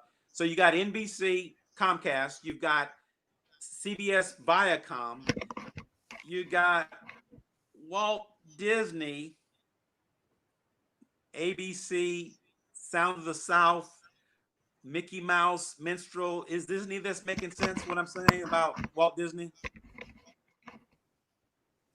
Well, I'm aware of him. There are reports that he made some racist comments towards black people, and Mickey Mouse is black. What? I didn't know that, but that's an anime. But there's like Disney is just huge. But I wouldn't be surprised. I used to joke about that. That some people will claim that Mickey Mouse was black because we have some scholars who just blacken everybody. He is. It's not a conspiracy theory. So what I'm getting to is the mainstream media, and then let's go back to CNN. CNN, AT&T, right? AT&T owns CNN, right? AT&T, yes. Okay. So and then Rupert Murdoch owns News Corp, which owns Fox, right? Mm-hmm. You knew that, right? No, I didn't know that, but I knew about Fox. Okay, yes. So I've just listed all media. So there's no narrative that they're going to give us a platform to tell our story. And I don't expect them to. I don't expect them to. So they're going to take what you said and what I'm thinking too, the new Black Panther or Inflac or whatever, and they're going to highlight them in the ways that manipulates our thinking to be fearful. Black men with guns, right? That's going to be the narrative versus protection and empowering our community because we've been kicked for 400, 500 years, choked, castrated, stabbed, hung, and you get mad because a couple hundred brothers want to walk around clan territory to protect themselves. See, you could spin that a whole lot of different ways. It doesn't matter if they're militant and they follow. The bottom line is they're at least trying to get their arms around something that no one else has done before. So while I would support them, I would also support them with an asterisk. So yeah, we support you, brother, but Shaka has a few words to tell you when you go out. Here's what he's get them on code, get them on the same page. But we do need, because you and I aren't going to, you have a small child, you're not going to get out there with a gun and march up and down Stone Mountain. I'm not going to do it. So they may be our front end soldiers. Those may be our warriors, just like our athletes. It's all we got. Because that's I mean, there might be, but I'm extremely cautious. I really always want to know what people's philosophy are because when I mentioned the NOI, they allow themselves, they publicly, the NOI just clearly states that Africans are living a jungle life, that Africans are not civilized, that black people are cursed, and our phenotype is the essence of ugliness. So that alone is, as far as I'm concerned, should never be followed. Never, ever be followed if you have self-respect. Or corrected, and here's the way you correct it. But they will never do so. To the people who will listen. Because you're right, there'll be some who won't listen. But it's like if someone tells you that, and someone told me, I'm talking a very educated man told me, he's in his 40s, he's on a city council of a city. He said that woman was created from the rib of Adam, and that's how woman was created. And he was literally serious. He was not joking. So it's the same with other people's belief. You got to meet people where they are. You kind of say, okay, brother, if that's really what you believe, God bless you and have a good life. But you can't spend any time working on that person. So there are some people in the Nation of Islam who are open to your message, but for a variety of reasons, they can't come out and say it. So if you keep it up, They'll come. They'll come. You can't say that Well, Africans.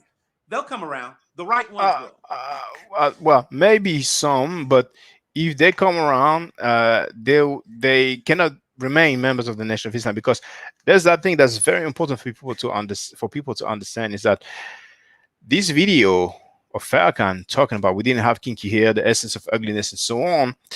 Some people think that it's Farrakhan making it up, and they call him many names. They say he's a fool. They make wordplay with his name. They say Farrakhan and stuff like that. Malcolm never thought those things.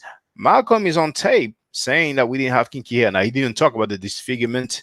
He didn't talk about the essence of ugliness. But that is the teaching of the NOI. This is Elijah Muhammad who first taught that. And this is a doctrine. And the doctrine never changes. It just doesn't change. So as long as someone is what the Nation of Islam call a believer, then he believes in the teaching of Elijah Muhammad, and that's it. And that will never change. And that's why I don't want to sound divisive or anything. It's not just the NY. If somebody is just a Christian or true Hebrew Israelite, then he believes in fictional tales that not only are not factual, but on top of that, are portraying our ancestors in a negative light. And I can never go with that. Now, it doesn't mean I will fight them or disrespect them or curse them, but it will never work. In the direction that I am taking, that will never work. But here's the beauty that we have at our fingertips. It's called social media, internet, YouTube, Twitter. It's almost like, and I said the word criminal, and you were correct to say it's not criminal, but I'm gonna use the word criminal. It's almost criminal for someone to hold the beliefs that they believe that Adam had a rib taken out of his body and a woman was created. That's a person who doesn't have access to information. So another quick example, I'm a vegan. I'm a fat vegan, but I'm a vegan. And but if you think about the mental process of eating an animal, and I do it for health reasons, but it's the same thing as trying to tell people that you'll live a healthier life being plant-based. We have more diabetes, more heart disease, more high blood pressure, more cancer. And it's just like telling people about African spirituality. Say, man, you know what? If you eat meat every day, you're not going to be as healthy as if you eat a salad every day. Now, you understand that, Shaka, but there are some people who believe in eating barbecue ribs and chicken and fish, and they die. But just like people that believe in the Nation of Islam and milk is the food of when 75% of African Americans are lactose intolerant. Look it up, right? 70% of your people are lactose intolerant. It's documented. It's not a conspiracy theory. And you're going to drink dairy and eat cheese? Really? So, Shaka, you can't cure stupid. You just can't.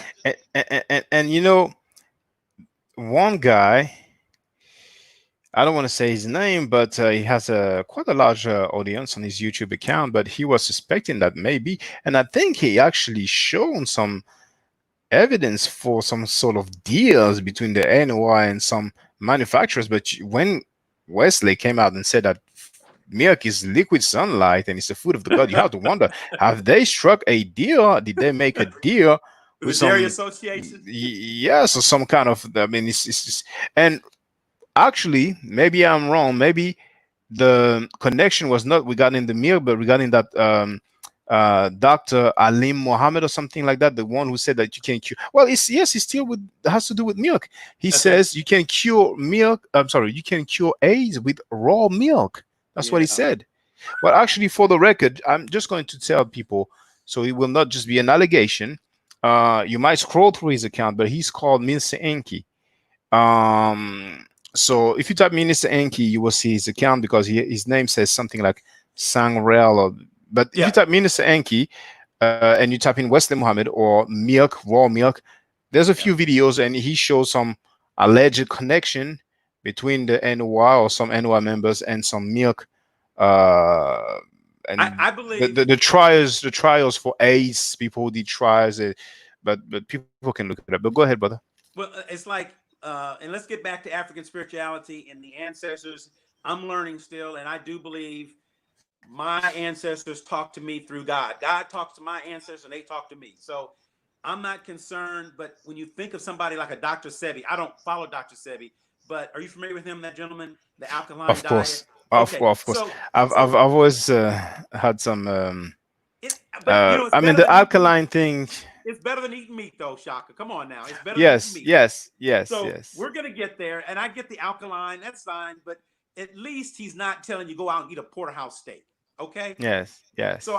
I'm cool with that. But they don't even want people to talk. And I think Nick Cannon was in the process of making a documentary on Dr. Sebi, and I think that may be. I think it's done. I think because he released the trailer was released. So Oh, if you okay, release the all right, trailer, cool, cool. you know the documentary is probably done, or maybe it was just almost completed. But whenever someone Okay, releases a trailer, it means that that means it's done. it's yes more or less in the cut. So Okay, so I guess what I'm saying is you've got so many uh, reasons not to eat a certain way that people will continue to do it. You almost have to just have faith in your ancestors that they'll guide us in the right path, because some of the things are just too obvious. And if our people don't want to read, Shaka, if they don't want to think critically, if they don't want to do the research, and they just rather just take programming, then you know what? You deserve what you get. I really do believe that. If you really want to believe milk is the gold of gods, fruit and of the god. 70% of our people are lactose intolerant, and you really think it's healthy to drink the milk of another mammal just because that's what you've always done? You really think you take a pig and you chop it up, and then you fry it, or you bake it, or you grill it and you eat it, and then we have the highest blood pressure, diabetes, stroke, heart disease, cancer, obesity? Do I need to keep going on? And you have people making fun, and I use the expression very loosely. Of They the make vegans. Yeah, they make fun of vegans, or they make fun of white people who are skinny. You know, Um. skinny white Well, girls, skinny white know, girls. I'm glad you say that because there are quite a fair bit of vegans who actually are into sports, who are into lifting weights, who are Game into changers. martial arts. There is a kickboxer and Muay Thai fighter from England called Daniel Sam. I don't know which country he's from originally. I don't know if he's the Caribbeans or some parts of Africa that was colonized by the British. But he was, I think, once a world champion, but he made many fights. And he's retired now, but he's a vegan. He's a vegan, and he's a heavyweight. He's quite large and strong, and he still trains people and so on. And also, he wears the ankh. Most of the time, he wears the ankh. So I don't know Yeah, how much he knows about Kemet. I actually happened to see him twice. One time, I even allowed me to take pictures with him. But there's a weightlifter. I think his name is Amen Ra. He has written a book. I haven't read it.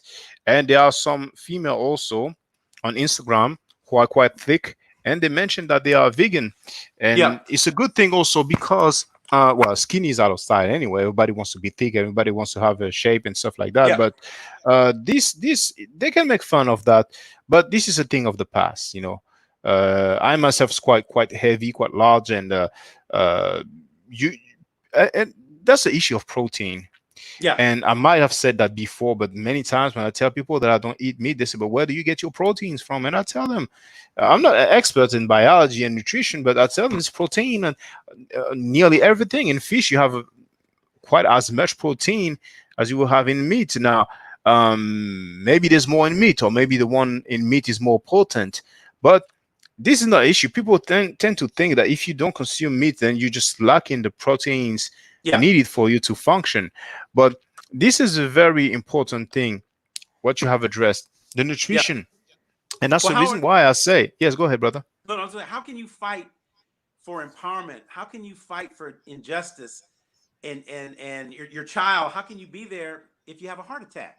And that's the Mm. thing I always find interesting. People, they don't know how your nutrition feeds your brain. You know, they've even tied your diet to Alzheimer's and dementia. Now, I'm not saying this I, directly, but yeah, they say that. I wouldn't be surprised at all. I Yeah, wouldn't be surprised at all because um, we are at the point where I think that many of us have seen these video footage where they have chicken and they inject something with a syringe and the chicken just grows larger. They put some artificial stuff, so you Antibiotics. think, they all kind of thing, but really the chicken just like doubles or triples the size, and we don't know what's going on where all this is being manufactured, and we happen to have it. And even non-meat products are not necessarily that healthy because of the chemicals that they use for preservations and Right. so on. So we are not all in a position to grow our own food, but we can definitely do better.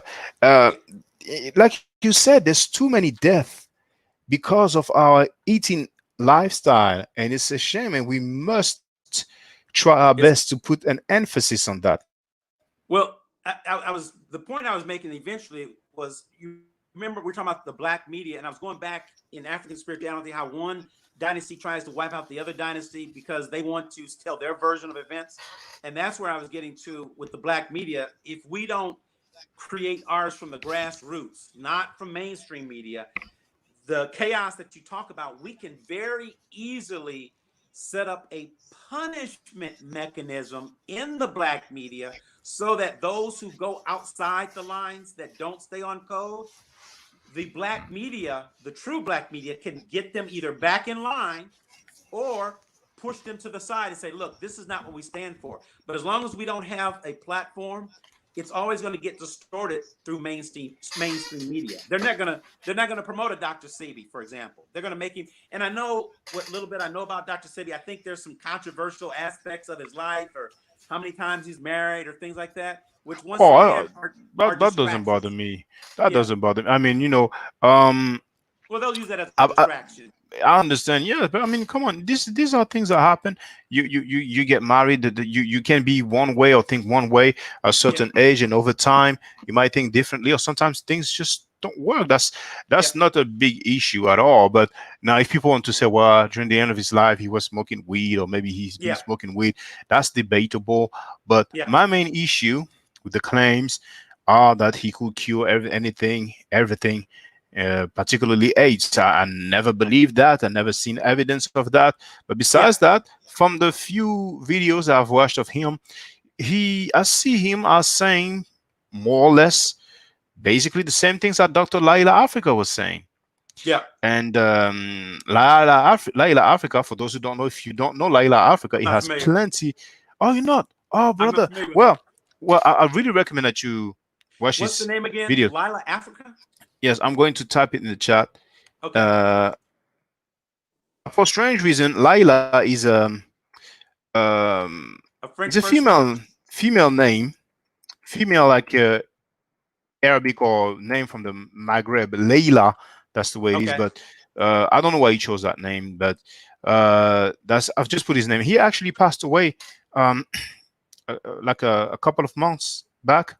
Okay. His wife made the announcement, but he has so many videos. Do you know Damon Dash? The rap guy. Yeah. The hip hop mogul. He used to be the Hip CEO hop. of Rockefeller, Yes. and now Def Jam had him on his show. He had Layla Africa and a medical doctor, and it was about diabetes, I think. Okay. But Layla Africa, he has so many videos on YouTube.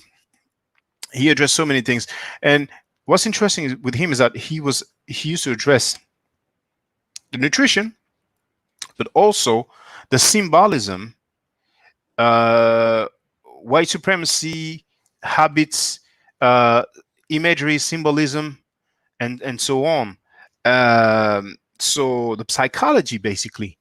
Yeah. So really, I recommend to everyone, whenever you have time, make sure to watch his videos. He has so many on YouTube, and he mainly he's one of the person. He's When I read his book Nutricide, that's when I think I made a step to stop eating meat. I had thought about it for some Yeah. times, but when you read the arguments, it really hits you. He really hits you.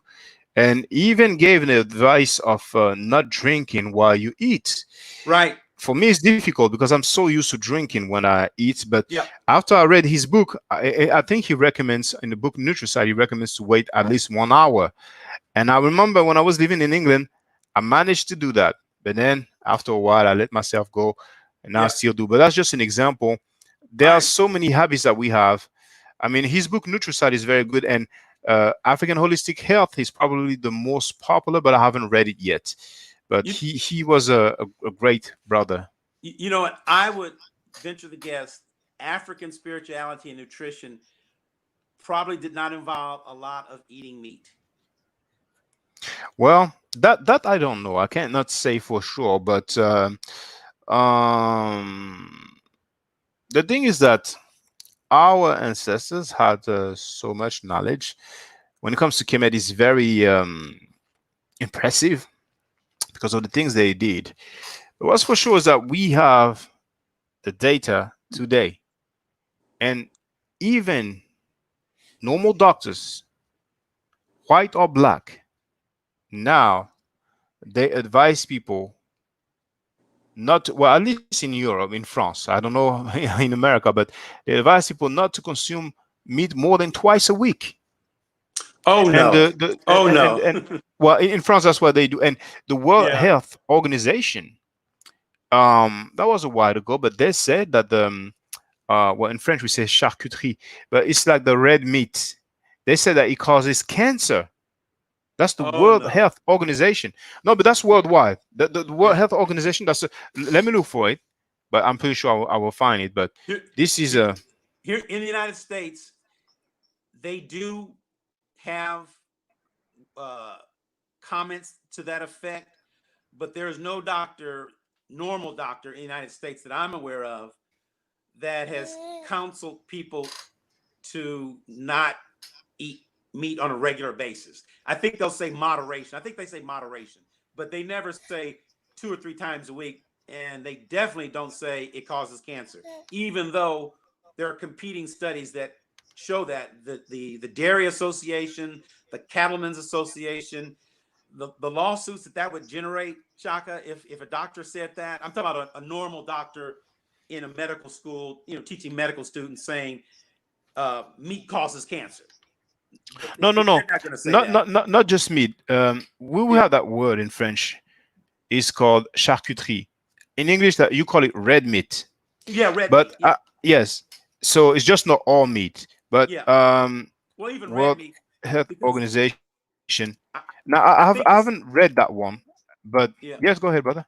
But the Go ahead, go medical ahead. establishment over here is so dependent on pharmaceuticals and giving people pills for things that saying medicine is thy food is counter to that all the way. Because I'm even concerned about the pandemic once they come up with a vaccine. And I don't know, are you going to vaccinate your child?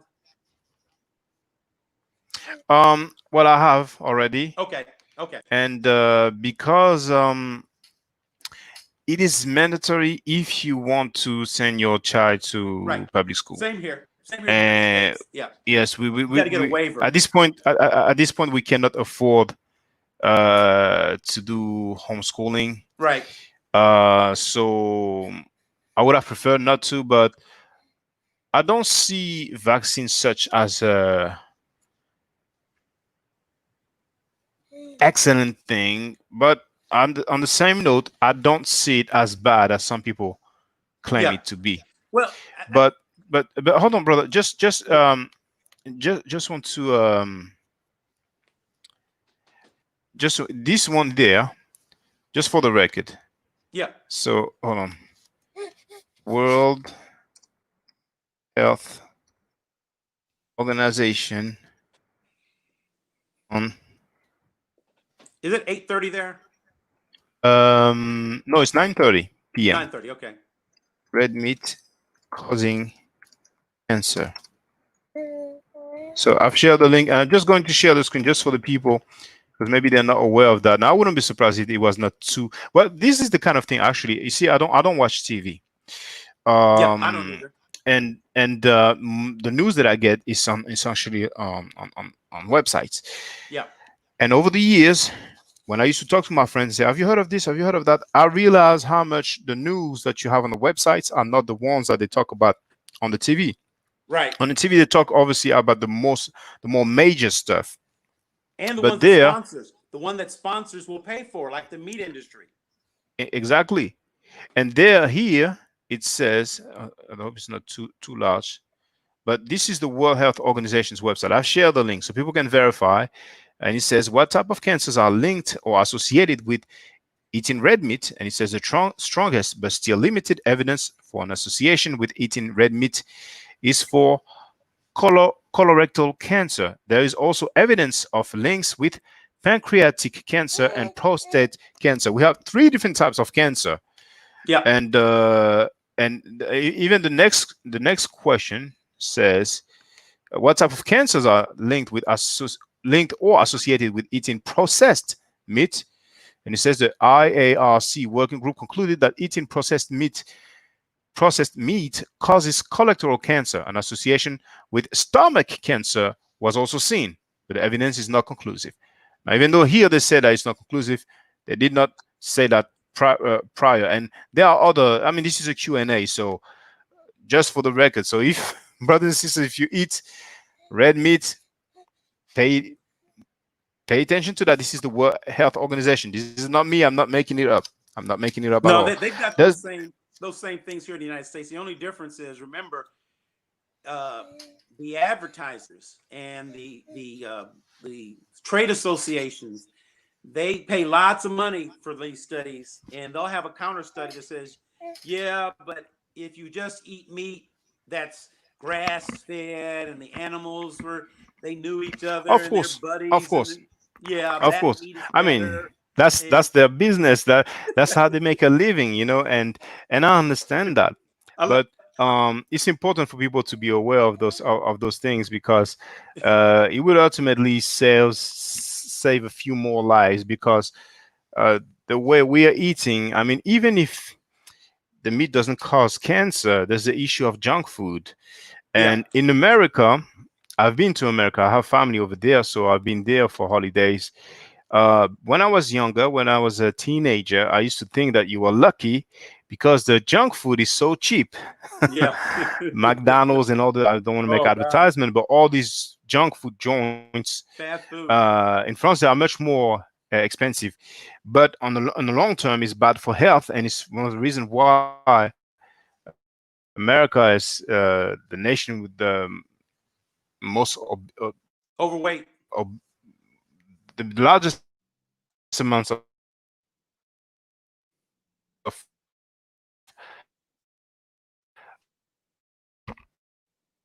amount of obese people. Yeah.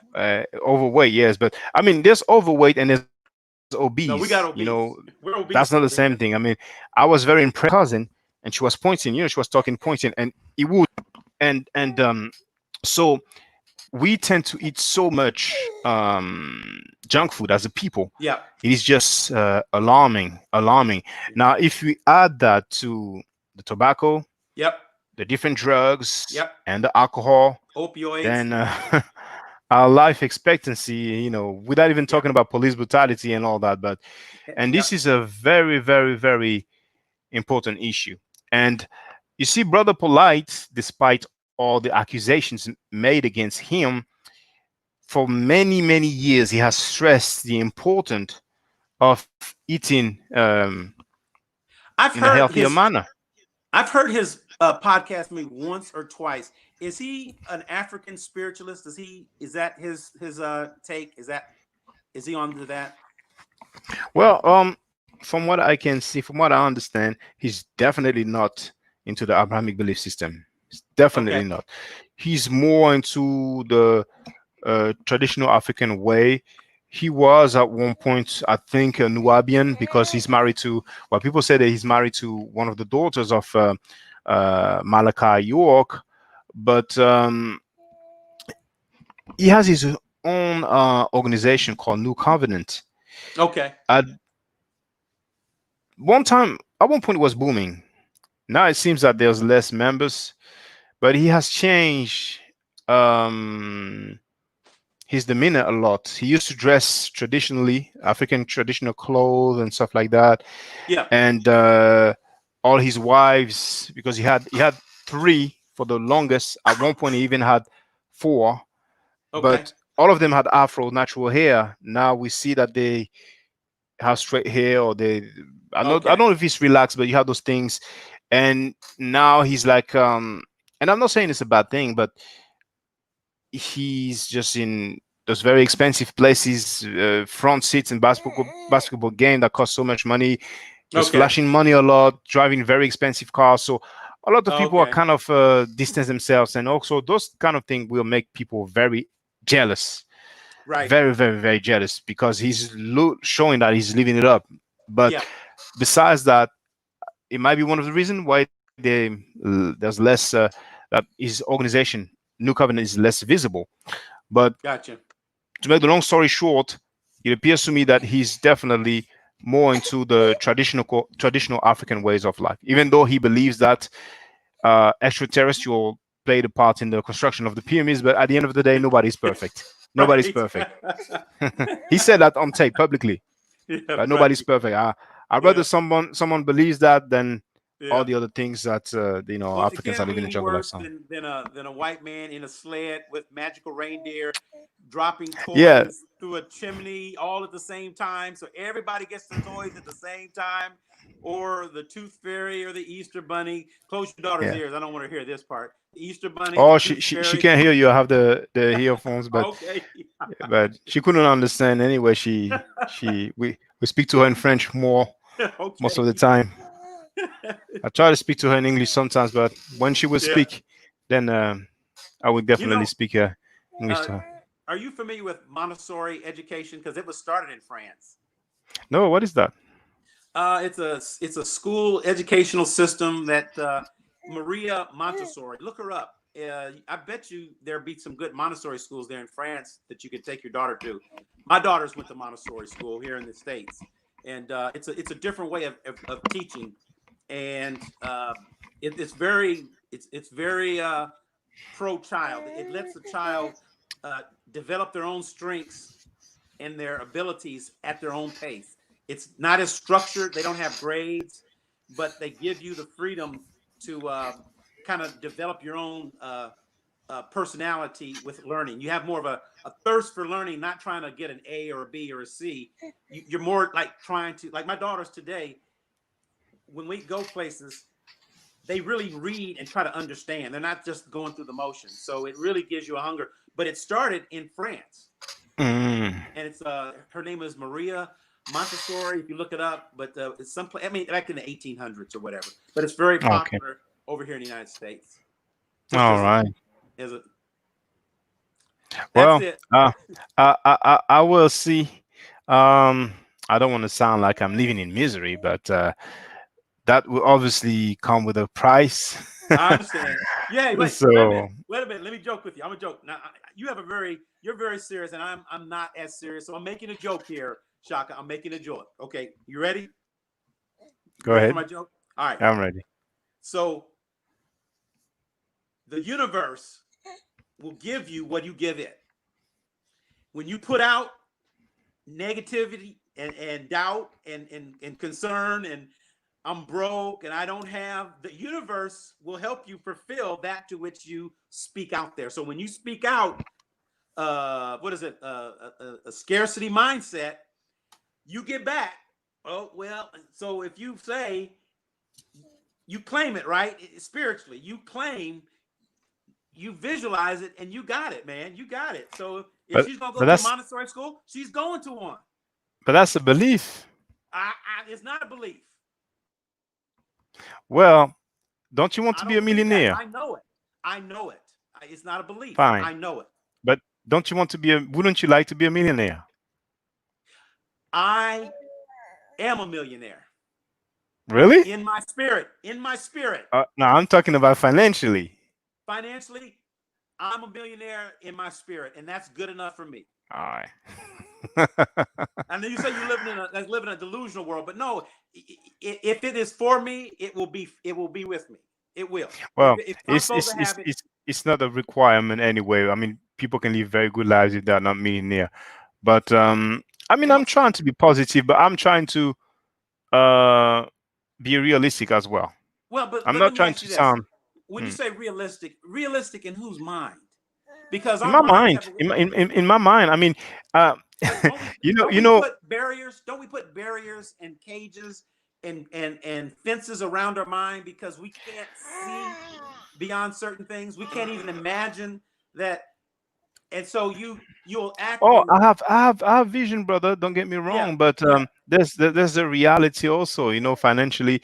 I mean, that computer is like about 10 years old. I cannot even update the operating system anymore. Your computer is 10 Eh, years old. Yes, I cannot even So update let me make it the tell you. Mac OS. The other one that I use the most to do the PowerPoint and stuff like that is just extremely slow. If I tell you when I open it, if I open it the wrong way, if I Yeah. move it, it just shuts down.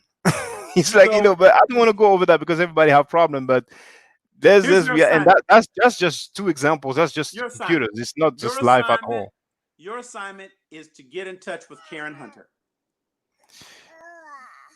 All right. I have her page there, so And get on I her will. show. Mm, okay, You need to get on her show. that is very realistic.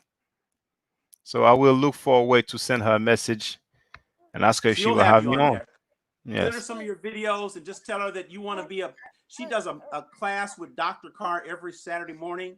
And all they do is chop it up, just exchanging knowledge. Dr. Carr, when you look at it, when you see his Zoom, he's got like 1,000,000 books in the background. And every time they bring up a subject, he turns around and reaches back and says, let me find that book. It's almost like Mr. Wizard. He got a book on Yes. everything.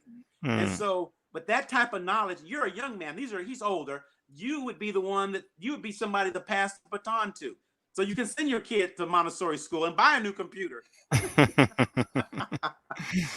I'm done. Yes. I'm done.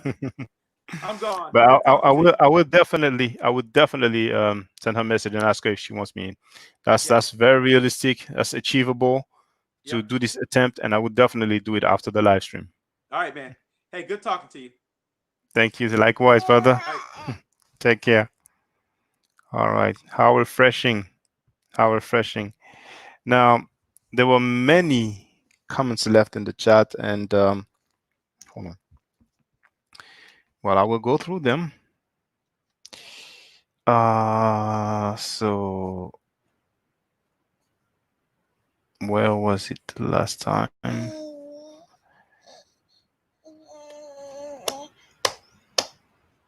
Hold on.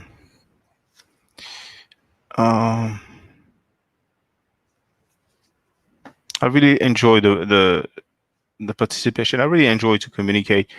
For many years, I've been doing videos, and you just do the video, you put the videos out. You have some feedback on the comments, but you cannot really dialogue. And sometimes people ask you a question, and you give an answer, and then you have more questions. And speaking is just way more convenient to see. I can share links, I can show videos, I can show websites. It's just much more quicker and more convenient.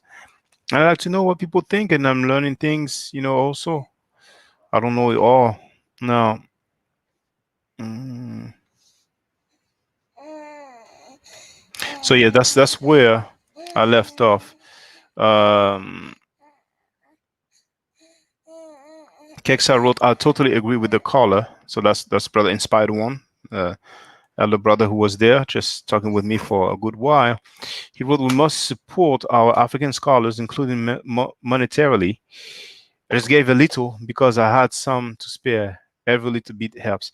Thank you very much. I will log on to my PayPal after the live stream, but Kexa has made several donations in the past. So when she writes that she's making a donation, I definitely believe her. I definitely trust her. Shadi Afro wrote, the African influence is undeniable. Oh, she's just, hold on. My baby girl is a troublemaker. Kexa wrote, I listen to Karen Hunter sometimes. Oh, you know what? I should turn the light on. Hold on. It's too dark.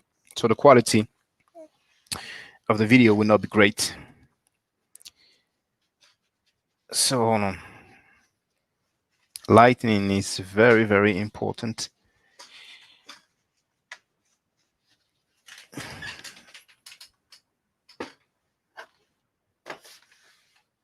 Hold on.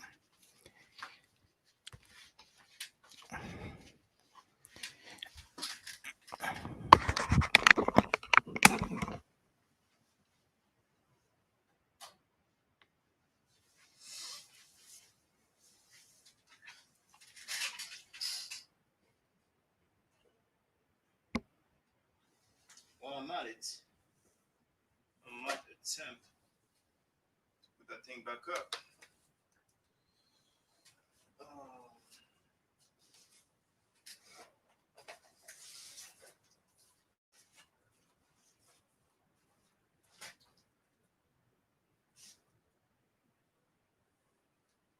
Not sure if I put it there.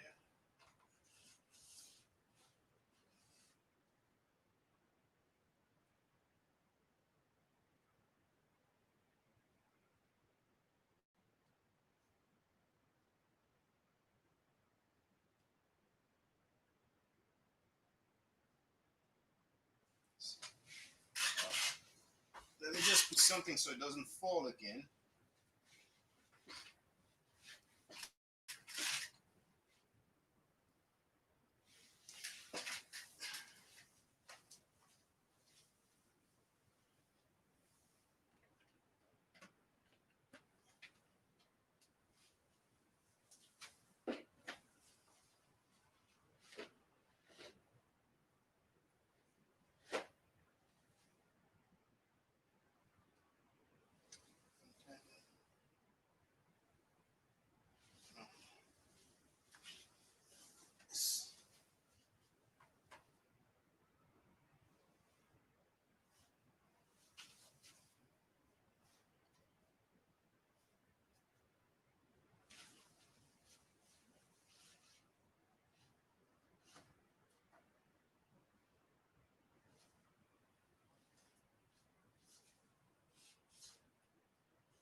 Took some time, but I bought this thing years ago in the hopes of having it on display for future videos, and now it's the time. I bought it years ago, as a matter of fact. Now, Kexa wrote, I listen to Karen Hunter sometimes. She seems like a nice and honest African-American woman. She's of the Christian faith, but she seems fair and is respectful of African history.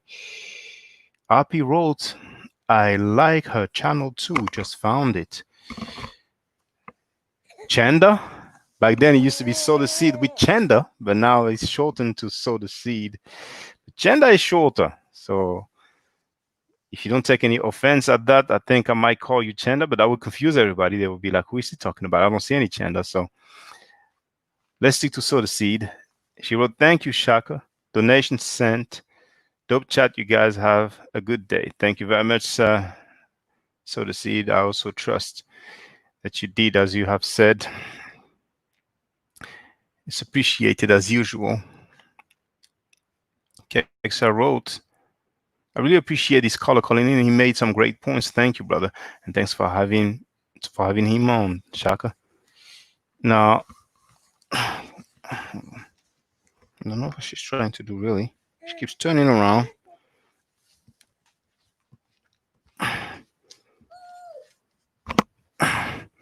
RP wrote, we couldn't wear pants in church for the longest. Well, Adventist, is it Adventist? I think the Adventists do not wear pants. In Florida, I met with some Haitian Adventists, and I was talking with the head of the family, who was actually a pastor, if I remember correctly, and was asking about the differences. So he told me that the females don't wear pants, and They don't pierce their ears. They don't wear earrings and so on. Jehovah's Witness. Jehovah's Witness usually don't wear pants when they go out in public and preach or talk about their faith, but apparently in their daily life is not necessarily something forbidden. Now,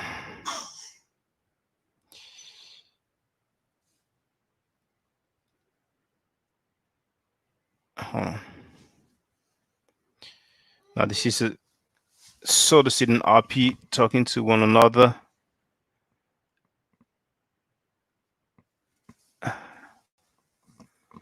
So the seed wrote at one point, right, it makes you feel safe because now you don't have to do extra work. Huh? Huh?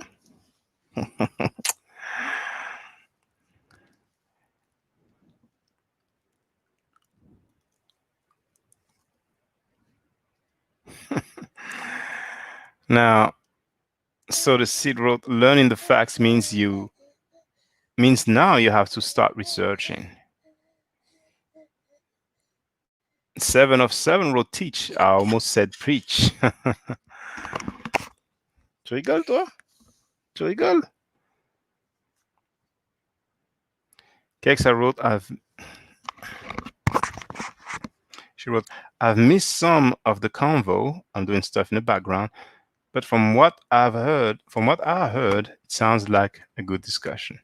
Well, the download is there, so everybody are free to download it. For strange reason, whenever I do a live stream, it's not like before. Before, it will be visible on the channel maybe 10-15 minutes after the live stream, after the end of the live stream. Now, if you have the link that I share via the community, basically, if you have the link to the live stream, then you are free to see the video. It's no problem, but it just does not appear on my channel until the next day. And I found that very strange, but I'm not complaining. It is what it is. RP wrote, we are learning how to unlearn. To unlearn is a very difficult task. There's the fact of the things that you have learned, so the things that you know. But there's the fact also of the habits, the things that you are used to. And to lose a habit is something very, very, very difficult. Something that you know is an information. You might have some information that invalidates it or completes it, but the habit is something you just used to do. We have some female, like there's a very female entertainer. She has a habit of twerking. Damn near every video that she releases and put out to the public, she's twerking. She just can't help it. It's a habit. It is what it is. Not gonna say her name. So the seed wrote, woman, shut up. Lord, the mouth, you'd hear from woman if you state those verses. Well, if they're not happy about these verses, they can take it to Apostle Paul, or they can talk to God and ask him, what's up? The sad reality is that the Bible has been written and compiled for a good while. I don't think that we will see any addition anytime soon. So I'm not sure that we will have another revelation that brings correction or change. So indeed, we will hear things. We will hear interpretation, excuses, and so on and so on. You see, for example, in the Old Testament, there's mention of I think the 10th of the salary is from the Old Testament. There's also mention of sacrifices that people must do. Talks about bird or what's the word again? What's that word again? Fowl. The animals that must be killed or given in sacrifice. Now, I could understand nowadays we don't live the same way. We don't walk around with cattle. We don't necessarily have animals in our land. We don't have a farm. So I could understand if someone said, well, now we deal with money, so you can give out money. But the order or the advice or the instruction from Paul saying that the woman must be silent in church, it doesn't have anything to do with the period of time that we live in. This is something that is so explicit. But anyway,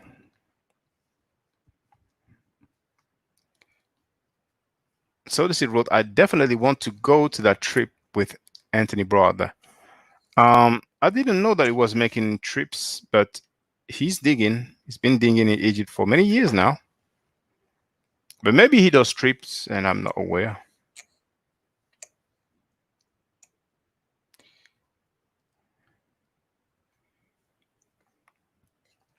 RP wrote, graphic design study will teach us a lot about symbols, formation, and reproduction.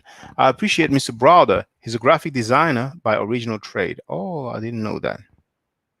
I didn't know that. RP wrote, he's not lying. We're thirsty for any viable source resources right now.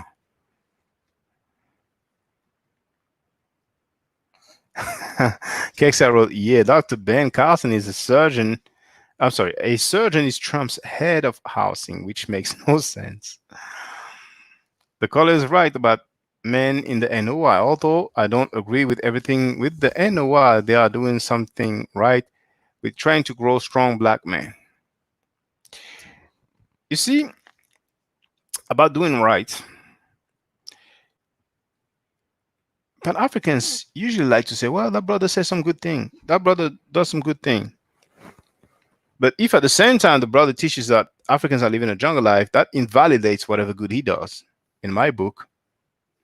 But you have worst. You have some Pan Africans who defend rapists. And they claim that the brother is doing the work. Some go as far as saying, well, Malcolm X went to jail. Many of our leaders went to jail.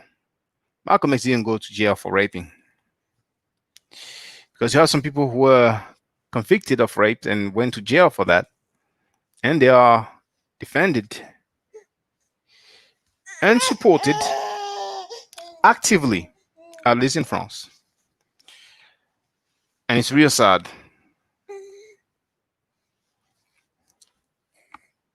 Ben Carson overspent his office decoration budget by 10,000 within weeks of being in there. Well, some people have it made like that. Some people have it made like that.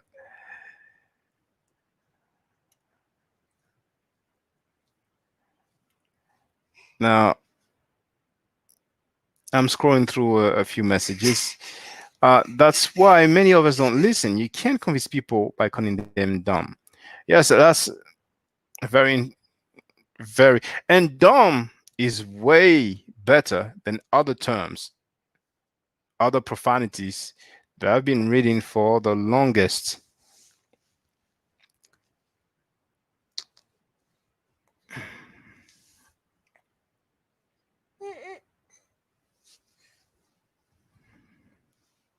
Keksha wrote, the caller is a good, smart caller.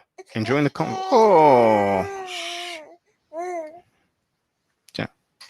Yeah. T'as vu? Tiens. Tu veux? Tu veux pas? Tu veux pas?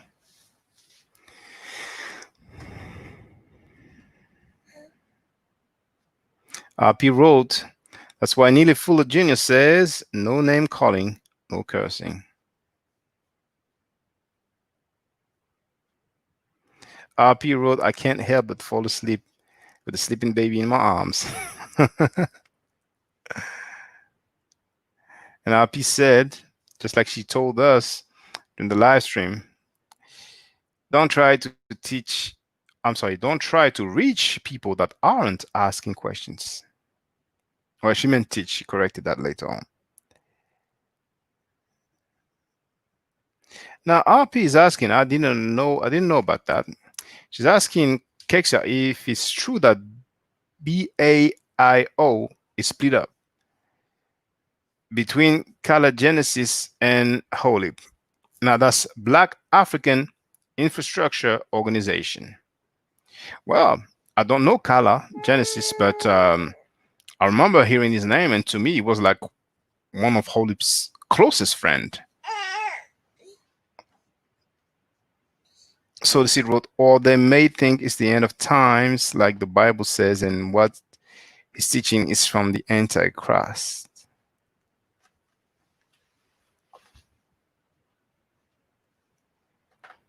Kexa agrees that Trump, no matter how sad it is, he might get reelected. Biden, I don't know what he's on, but it's like every time he speaks, he says something controversial that just doesn't help at all. It's like, I don't know, he must be lacking uh, um, public relations skills.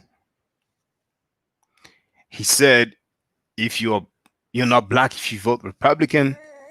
Recently, he wrote that Trump is the first racist elected president. I'm paraphrasing, but I'm like, God, I'm like, damn. This sometimes I even wonder, does he really want to be a president? Like maybe he changed his mind, but he doesn't want to say I'm pulling out of the presidential race. So I mean, it's like almost amateurish the things he says, and his behavior around children in front of camera just doesn't help.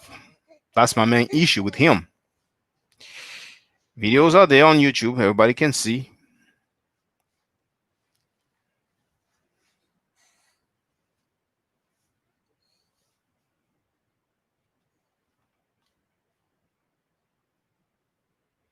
Now, Judea Israel Daniels wrote, most women in the church know this, but just accept it. Truly, women are not much in the Bible, whether Old or New Testament. What did we do in ancient civilization to warrant this? Well, as far as Christianity is concerned, like Paul says, it was a woman who was deceived, and she is in transgression. I've read that earlier. If you haven't seen it yet, you are free to go back or catch a download. Kexa wrote, addressing RP, Kala parted ways with the rest of BAIO, but Holip, Dawood, and others continue with the BAIO. I think Kala has his own version or something, but I don't keep up with him. It's a shame, but sometimes it happens, and at the end of the day, if something really doesn't... troublemaker. See this troublemaker? You are witnesses. So you can write the gospel of the troublemaker who's preventing her father from speaking to the people. I don't mean to be blasphemous when I say that, when I say gospel. Gospel, I see that as account. Even the gospel means good news, apparently.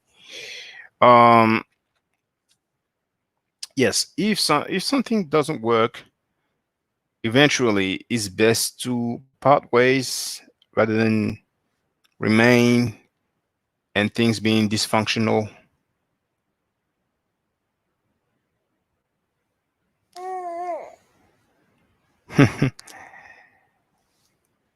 You've got a fan.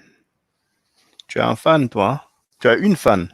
Regarde ce qu'elle a écrit. Regarde. Oh mon Dieu, Shaka, ton baby est trop adorable, tu as vu? So Kexa wrote, oh my God, Shaka, your baby is too adorable. But she's still a troublemaker. So, MD Black African Living wrote, Polite is always involved in scandals where he is accused of scamming people out of their money. Not a single conviction, however, doesn't mean that it excludes any wrongdoings, but many people can claim many things. We'll see.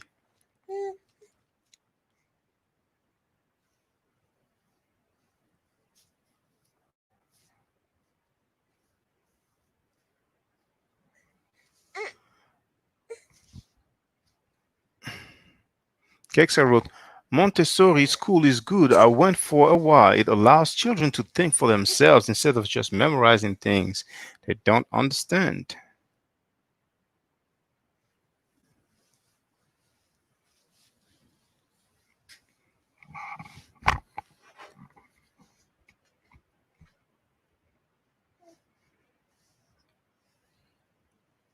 I'm just going through the comments. I'm skipping a few. Kexa wrote, I hope that color calls in again in future shows. Well, our brother Inspired One has been participating recently, but he might be the person who called the most. Anthony Harris called a lot, so I don't know who called more so far. But I'm pretty confident that Inspired One will be calling on a regular basis. So this time, brothers and sisters, it's been 4 hours and 9 minutes. So I would definitely call it a day. Thank you very much for being there. Before we finish, please put some thumbs up, like this video. Oh, we have 27 likes. That's just beautiful. I have read an article from historian / archaeologist, and the title says Slavery in Ancient Egypt. Bring your evidence. Nobody has brought any evidence, but I'm not surprised. There are 28 likes. Why not make it 30 before the show ends? But it's a good look. All those likes, it's a good look. I really think it helps in terms of ranking and suggestions. And thank you for being there, for participating in the chat, for your questions, for your comments. I've seen some new people. Feel free to come back again. And if you have questions, write them down. And whenever you catch me live, then you can ask me. But remember, brothers and sisters, I will share the link again. Well, for those who want to make donations, that's the one. But I thank in advance all those who've made donations, as I have said. But this video there, it doesn't cost a thing. It doesn't cost $1. It doesn't cost 1/4. You can share it with your family, friends, relatives, colleagues, whoever's interested in Black history or history in general. Make sure to subscribe to my account, Ma'at Forever. Also, make sure to subscribe to follow me, on Twitter, Ma'at Forever as well. And once again, thank you for being there for the support. Now I'm about to try to contact, what's her name? Karen Hunter, as advised by Inspired One. So brothers and sisters, stay safe, stay healthy, and I will definitely holler back at you. Hotep. Oh, I almost forgot the outro.